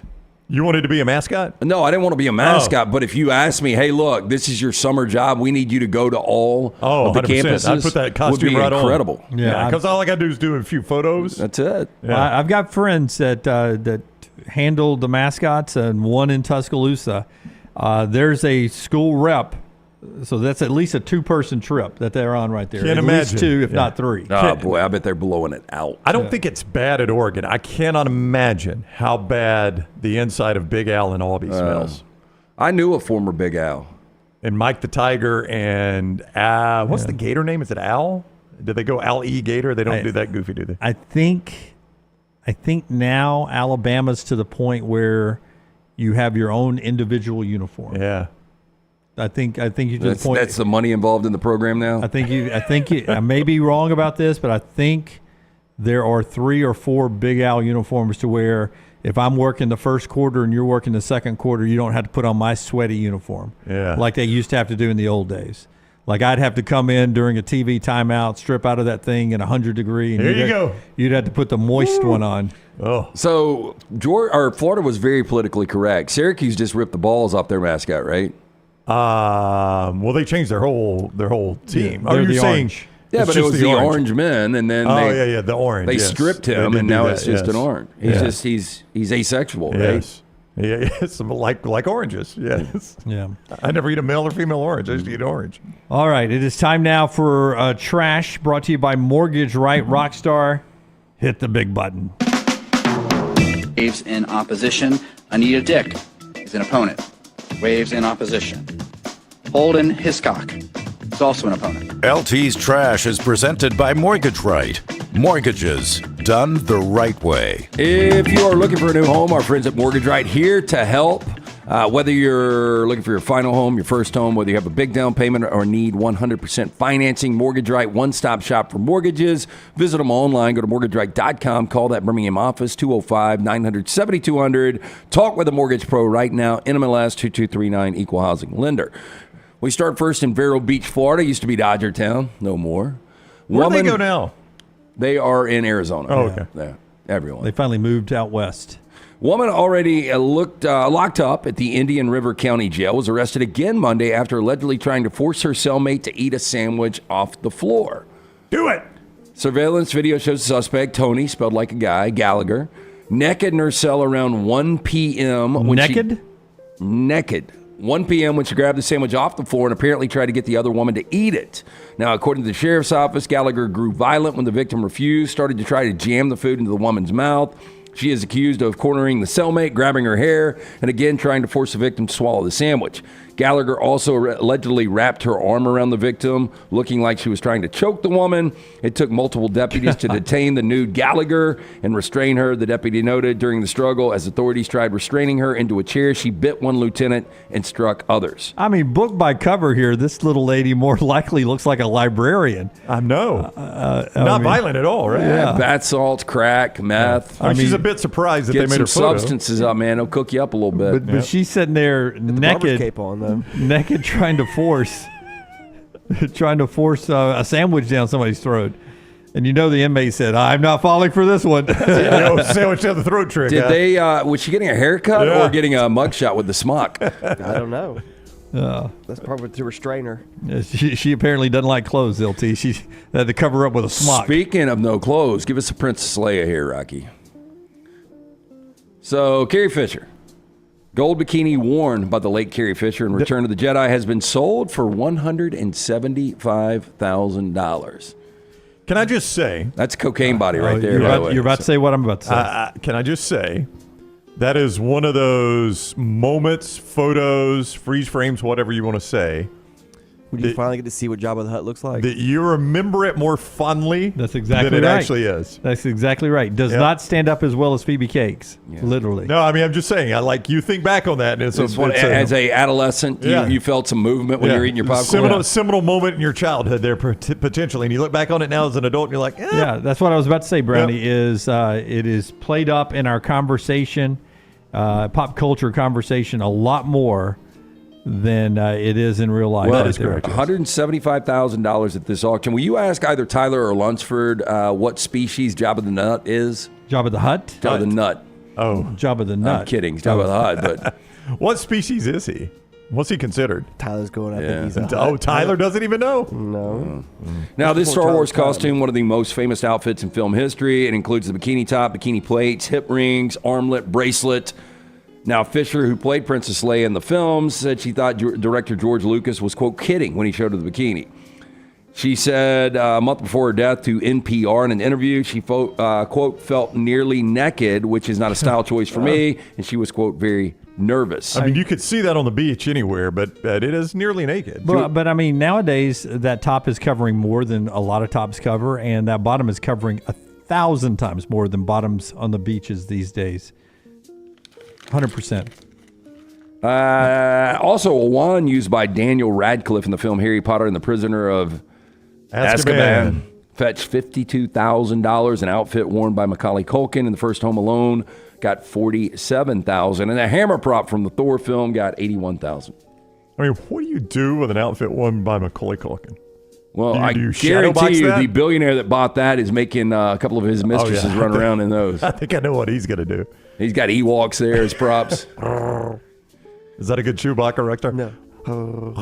Activewear company Lululemon has pulled its new leggings line after it literally became the butt of endless jokes. The $98 breeze-through leggings have been dropped from the website following negative reviews. The line launched July 9th, was marketed as an innovative product with lightweight fabric and quick-drying material. See-through? It has a V-shaped back seam that rises up from the seat of the pants all the way to the lower back. Some reviewers said the seam is not flattering on the behind and gave them a, quote, long butt, which I see this now.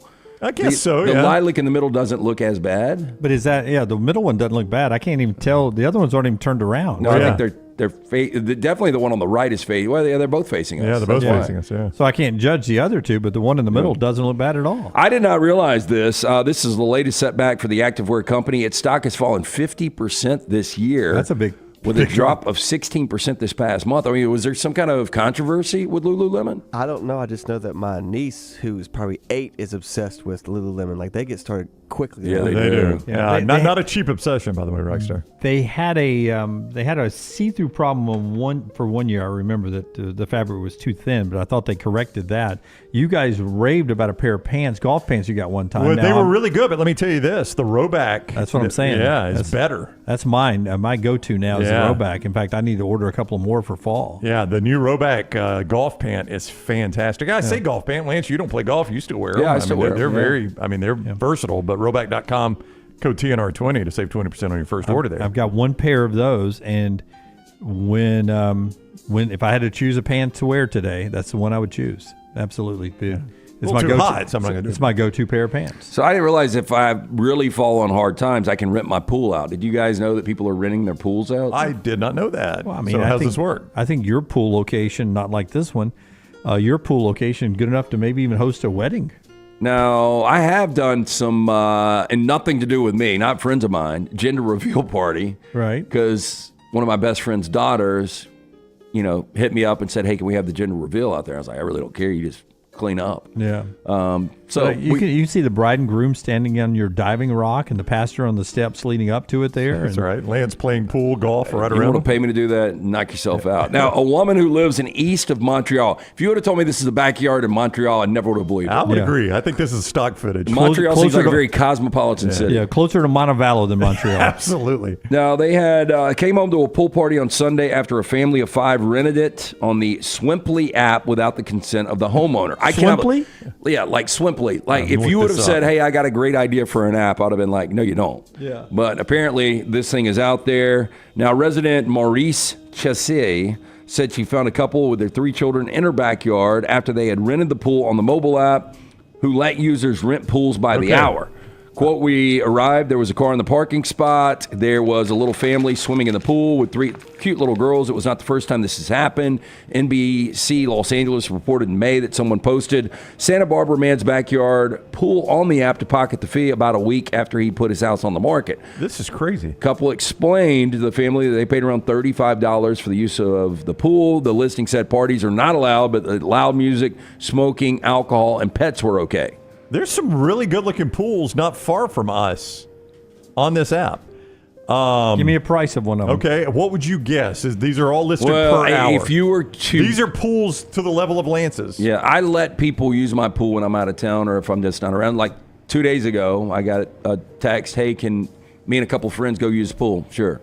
Just don't run into my gate, which, by the way, the fence is still not fixed. Waiting on that. Yeah. I would think for a nice pool for the day, $400. Lance, I think there's one in your neighborhood right here. Well, by the hour. I've got one in Lance's neighborhood. By the hour, at $400, it seems low. By the hour, I'm going to say that it's $100 an hour. Well, I think you should get 6 hours, and I would put it at like $400. And if you got 4 people, you split it to $100 each. There's one in your neighborhood, Lance. A very nice looking pool.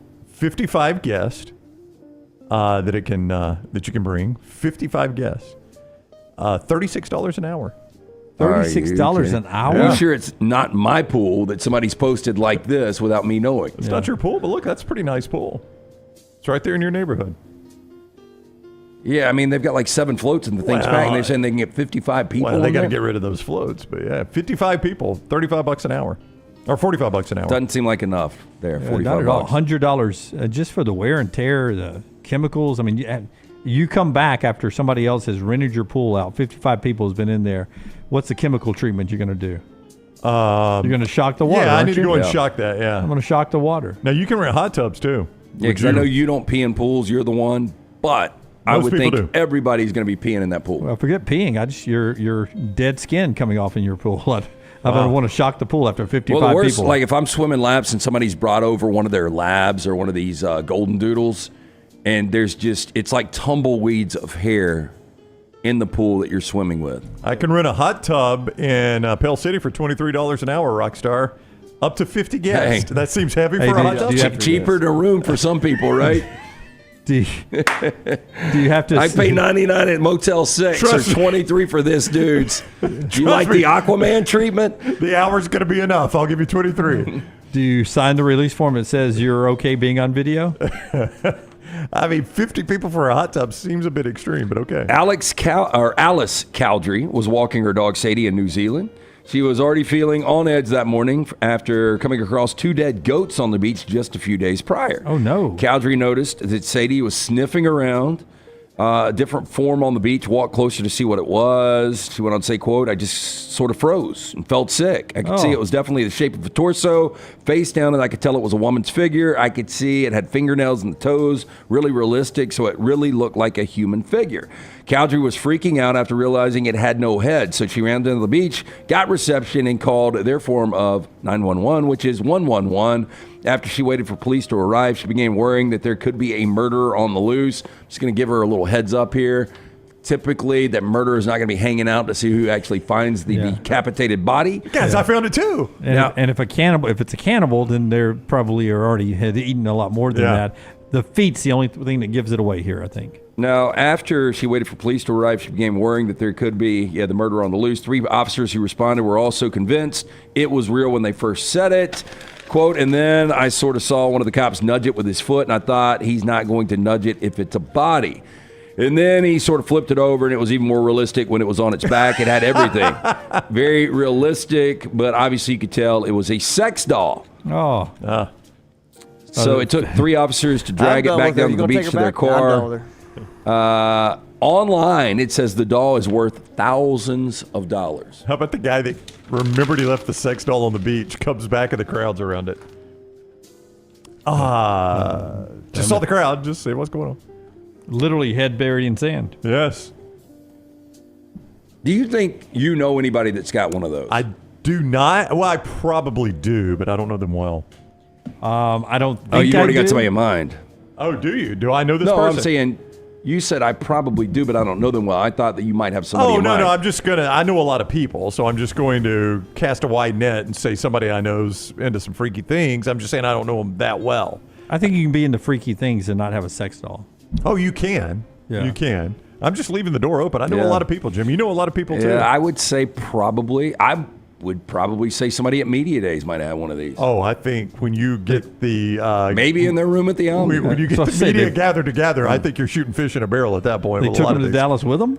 Yeah. Coulda. I don't know. It took 3 officers to drag that. I mean, obviously this is heavier than dead weight. Is that fair, Rocky? Yeah, it's super heavy. Like I'm from. Okay, so Rockstar is the guy. Now, hey, she's got some thick hips. Getting delivered to my house. Like, She does. She's got some thick thighs. Yeah. I like meat on the bones. It looked like when they So does this freak. when they casted her, Rockstar, she was holding a cell phone or something in her right hand. I think she's telling you to stop. That's the left hand. No means no. Yeah. All right, that is Trash Today, brought to you by our friends at Mortgage Rate. The index toe on the right foot is really long. Well, the feet look a little bit more realistic now up close. When they were from the back laying down, did not look realistic. Feet are much more disproportional than hands.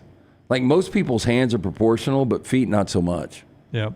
It is buying season. Our friends at Mortgage Right here to help. Veteran founded here in Birmingham offer loans throughout the country. While the area they serve may have grown, their commitment to Birmingham veterans has not changed. Before you take those next steps on a new home purchase or refinance, talk with the team at Mortgage Right. No cost or obligation to find out what you qualify for. MortgageRight.com/TNR. Call 205-900-7200. Okay, they've got your answer. Jabba the Hutt, a large slug-like sentient species. That means he doesn't move, right? Yeah, right. He's very sedentary. Mm-hmm. He's like a big version of the ghost in Ghostbusters, right? Yeah, maybe. Yep. Oh, yeah. The green ghost, yeah. So basically a slug that just sits around and does nothing. He has sex slaves. He has that little thing on his shoulder that laughs at you. Slug versus sloth is what we have here in Jabba the Hutt. Thank you guys for that Mortgage Right. It's a pretty good land for Jabba, though, to get Princess Leia. Now, I know she was on a chain. Sentient does not mean stationary. What does it mean? I was incorrect on that. Sentient means you can see, hear, feel, taste, or smell. Or, man, Tyler, sentiment means they can think and act on their own. That's right. My apologies, Jacksonville State University. Thank you, Chad. It means they have intelligence and feelings. Will you just take your little pansy self and get out of our chat room, Chad? I'm kidding. You're exactly right. I'm sentient too. When we come back, one more segment of college football, but don't forget NFL preseason starts tonight. Texans and Bears, ABC, 7 o'clock. That means we get to hear who? Joe Buck and Troy Aikman tonight. Are they doing the game, though? Yeah, I would think. It's ABC, ESPN. Yeah, who else is going to do it? Well, I don't know. Like, when they came over, I don't think they did any preseason games when they first came over on Monday Night Football. Maybe I'm wrong, but No, I have no idea. I think it's Joe and Troy. I would pull an Aaron Rodgers. I don't need preseason. Yeah, I'll see if I can find out. I think it's Joe and Troy tonight, but maybe I'm wrong. But it's 7 o'clock on ABC, the Hall of Fame game from Canton, Ohio. You're correct. Remember, You're correct. when you watch it, new kickoff rules. So get ready tomorrow on the show to get all the griping from you guys in the chat room. mybookie.ag. Back in a moment. Follow Scott Forrester on Twitter at scottforestertv. This hour of The Next Round is presented by the Birmingham Racecourse Casino, now featuring 7 days of giveaways with your chance to win a share of up to $125,000. The more you visit the Birmingham Racecourse Casino, the more chances you have to win.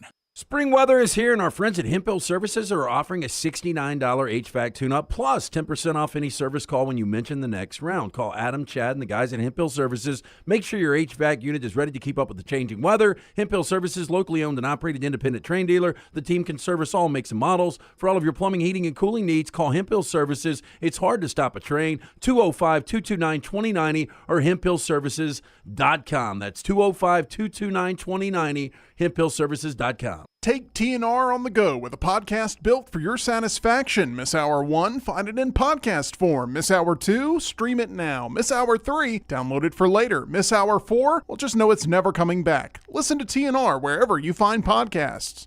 There is no better place to watch your favorite sporting events and enjoy great food than one of the 3 great Birmingham locations of Walk-Ons. The TVs are everywhere with your favorite sports, and the menu is second to none. From the great appetizers like the waffle cheese fries to the Avery Island salad, handhelds like the all-new chicken bomber, bistro specialties with a special taste of the bayou, the amazing hand-patty burgers, the great po' boys, and the specialty drinks. Visit any of the 3 great Birmingham locations of Walk-Ons: Greystone, Stadium Trace and Hoover, and the brand new location in Trussville. Storm season is here. Make sure you have a plan of action in place right now. Greg from Pell City and Storm Restoration Roofing should be your first call when storms hit. Insurance companies love working with Storm Restoration Roofing because of Greg Nelson's name and reputation in the industry. When storms hit, call Greg Nelson. He's local, 205-542-3531. He's the home of the free no-cost roof inspection. Greg from Pell City on Facebook, 205-542-3531. It's Storm Restoration Roofing.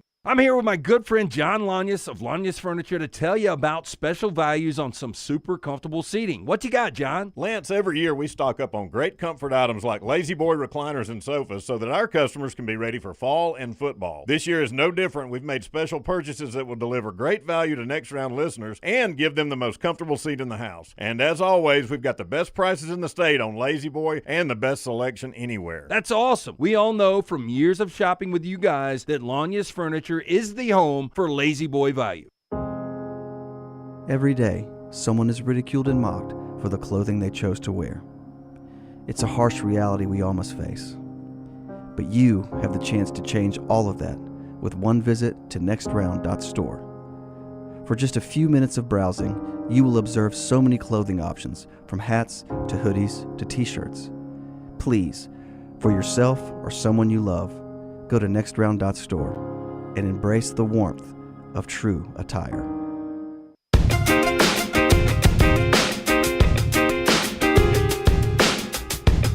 Final segment of the show here. College football, big part of the conversation today. We bounced around the whole country and heard from Lane Kiffin and Hugh Freeze in his opening comments as Auburn wrapping up their first practice. EG joined us from Tuscaloosa, but football is back tonight. That means some great home cooking with our friends at New York Butcher Shop. Yeah, New York Butcher Shop. I actually think I'm going to stop in and pick up a couple of steaks tonight at the New York Butcher Shop. Just fantastic stuff.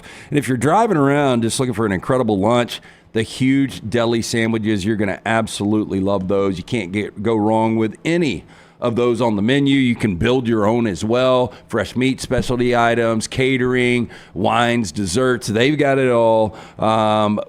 New York Butcher Shop, one-stop dinner shop, 2 locations, Cabo Heights, Highway 119 in Greystone, The New York Butcher Shop, rare quality, well done service. EG is there. She'll have it out later at Next Round Live. Kane Womack, defensive coordinator, speaking to the media, says he has been pleased. I think this was just an initial statement by him.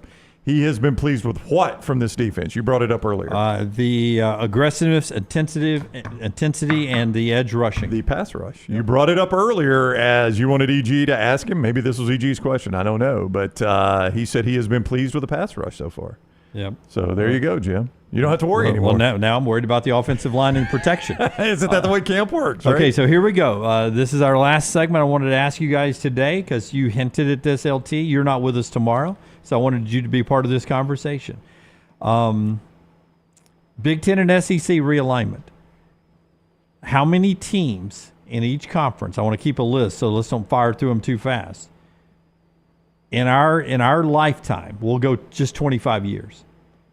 Never wins a conference championship. You will start first in the Big Ten? Yeah, because our lifetime? In our lifetime, but I think you can say, I think our show would do something like these teams will never win the Big Ten or the SEC championship. I feel really confident. I know Illinois played with Juice in the Rose Bowl against USC, Juice Williams. What's that because somebody was on probation, though? Maybe. Okay, or maybe somebody else was in the BCS National Championship game that year. Anyway, Illinois. Okay, Illinois, you're starting high there. Yep. Indiana. Yep. Maryland. Well, you skipped right over Iowa. So I still like Iowa was in a one game situation. They wasn't even close. They got blown out. Yeah, right. But I still think Iowa could. I mean, they were a play away from beating Michigan State. Yeah, I would not put Iowa on this list. So I Illinois, Indiana, Maryland. I mean, Illinois, Maryland scares me a little bit. But go ahead. Oh, wow. I am going to stay away from Michigan State because I love Jonathan Smith, and we've seen them in a 14 playoff. We have. Yeah. Who'd you say after Maryland? Nobody yet. Okay. Minnesota. Minnesota, I would agree. So Minnesota's out. Okay. Yep. Oh yeah. I think Nebraska's out. I don't think I'd do that. Definitely Northwestern. Yeah, I'll give you Northwestern. Purdue. Yep. Rutgers. Yep. UCLA. Yep. That's it. Yeah, I think you're. That's 8. That's 8 out of 18. Yeah. Not even half the league. So that's 10 that still have a fighting chance. You think? I'm pretty good with Lance on think this. those numbers are going to be about the same in the SEC. Okay, give me the SEC, starting with Vandy. Okay, Vandy, no chance. We'll never win. I'm just going to back it down. South Carolina, no chance. Never. Okay.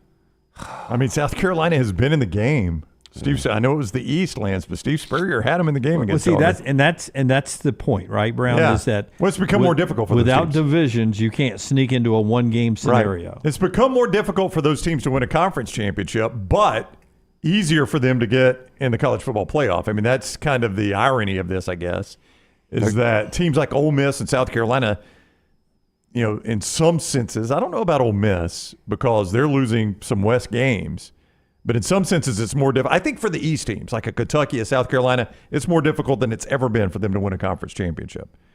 But they got a path to the playoffs. Yeah, but to your point is, even though Georgia was a beast, if they beat Georgia, they're there. They were going to be in the game. That's right. They could probably lose. They could lose a game, maybe two. I want to flip back to the top now. Arkansas, I don't think we'll ever see that. Do you? Again, I've seen them play in the conference championship game in my lifetime, so it's hard to say no. Boy, but how weak was the West back then? It was terrible. I mean, I'm going to go with Arkansas. Kentucky, not going to happen. I agree. Mississippi State, not going to happen. I agree. Missouri, not going to happen. Again, I've seen them there twice, Lance. Back Same to with the South East. Carolina, yeah. But you say that now. But now, the first Missouri, 2013, were really good. That's right. Yeah, the year they played Auburn in 13. I want to say Ole Miss, but I'm not going to. I'm going to stop it there. So how many is that? That's I just only count 6. 4. Oh, 6. Vandy, South Carolina, Arkansas, Kentucky, Mississippi State, Missouri is who you said. Yeah. Yeah, I mean, I think all the other teams will win one. Boy, Missouri, I'm surprised to hear you say that. You've had respect for that program. You I love do. Gary Pinkel. But Missouri to be able to navigate this schedule now, and not this schedule this year. This schedule is actually beneficial to them. But I still think Missouri in a one-game situation against whoever it would be this year, and this could end up being their best shot to maybe get to a one-game situation. As good as they are, I want to pull up their schedule real quick, Jim, because as good as Missouri is, you know, I want to see what kind of – see, if they lost to Alabama, there's a chance that costs them a tiebreaker. You know what I'm saying? Like if Missouri lost to Alabama and then let's say Georgia is undefeated, and then you got a group of one-loss teams, Alabama's going to hold that tiebreak over Missouri. So that would be terrible luck for them. Say that's their only loss. Their only loss is to Alabama, and you still don't go to Atlanta. If you're Missouri, you're like, I'm never going to get there. I mean, all I did was lose to Alabama. But if they can beat Alabama, there's not a whole lot of teams on there where a one loss would cost them a tiebreak. I think that would be a shocking loss for Alabama. It would be. In Bryant-Denny Stadium, Saturday, October 26th. Absolutely, it would be. 14 teams in the Big Ten and the SEC with the big major realignment who we think maybe never win a conference championship, and some of them really hurt by the fact that there's no division anymore that could impact that. So practice is ongoing, and we're looking forward to our college football countdown and our kickoff party coming up. Did nobody ever brought up the Michael Phelps? Nobody fact-checked the Michael Phelps. I looked for it. I couldn't find it, Jim. Yeah, I don't know if he has any remaining championships or Olympic records or not, but we will. I'll try to chase that down and have it on tomorrow's show. Final thing today, we take you to Deion Sanders' camp in Colorado. First day on the field. Deion has the guys out there. Practice jerseys at Colorado's got what on the back of their jerseys? Their Twitter handle or their Instagram handle. Their social media handle. The Buffs out there giving the guys a chance to, as Deion I'm sure will say, who didn't show up at his first news conference, it was an assistant, but Deion will tell you, I'm giving my guys a chance to build their image. Herb Brooks is puking right now. He ain't me? Or he hate me? Do you not remember? No, who do you play for? Olympic coach. Oh, yeah. Who do you play for? By the way, in that practice for hey, Colorado would be there for eternity. Who do you play for? It's right here. It's right here. The back, not the front. All right. Thank you for being with us today. We appreciate you. Don't forget all the content that is coming out of Auburn and Alabama today with their camps. We'll be bouncing out. I would start on our Instagram, our TikTok, and our Twitter feeds at Next Round Live, and follow there. A new Pennant Grace comes up at 12:15 today. Zach Blackerby is on Uncorked this week. You can jump on with Little T and Zach there. And then the new Meltdown is 2 o'clock live today. All that on our content, on our platforms that disrupt the media. Until next time, God bless you and God bless America.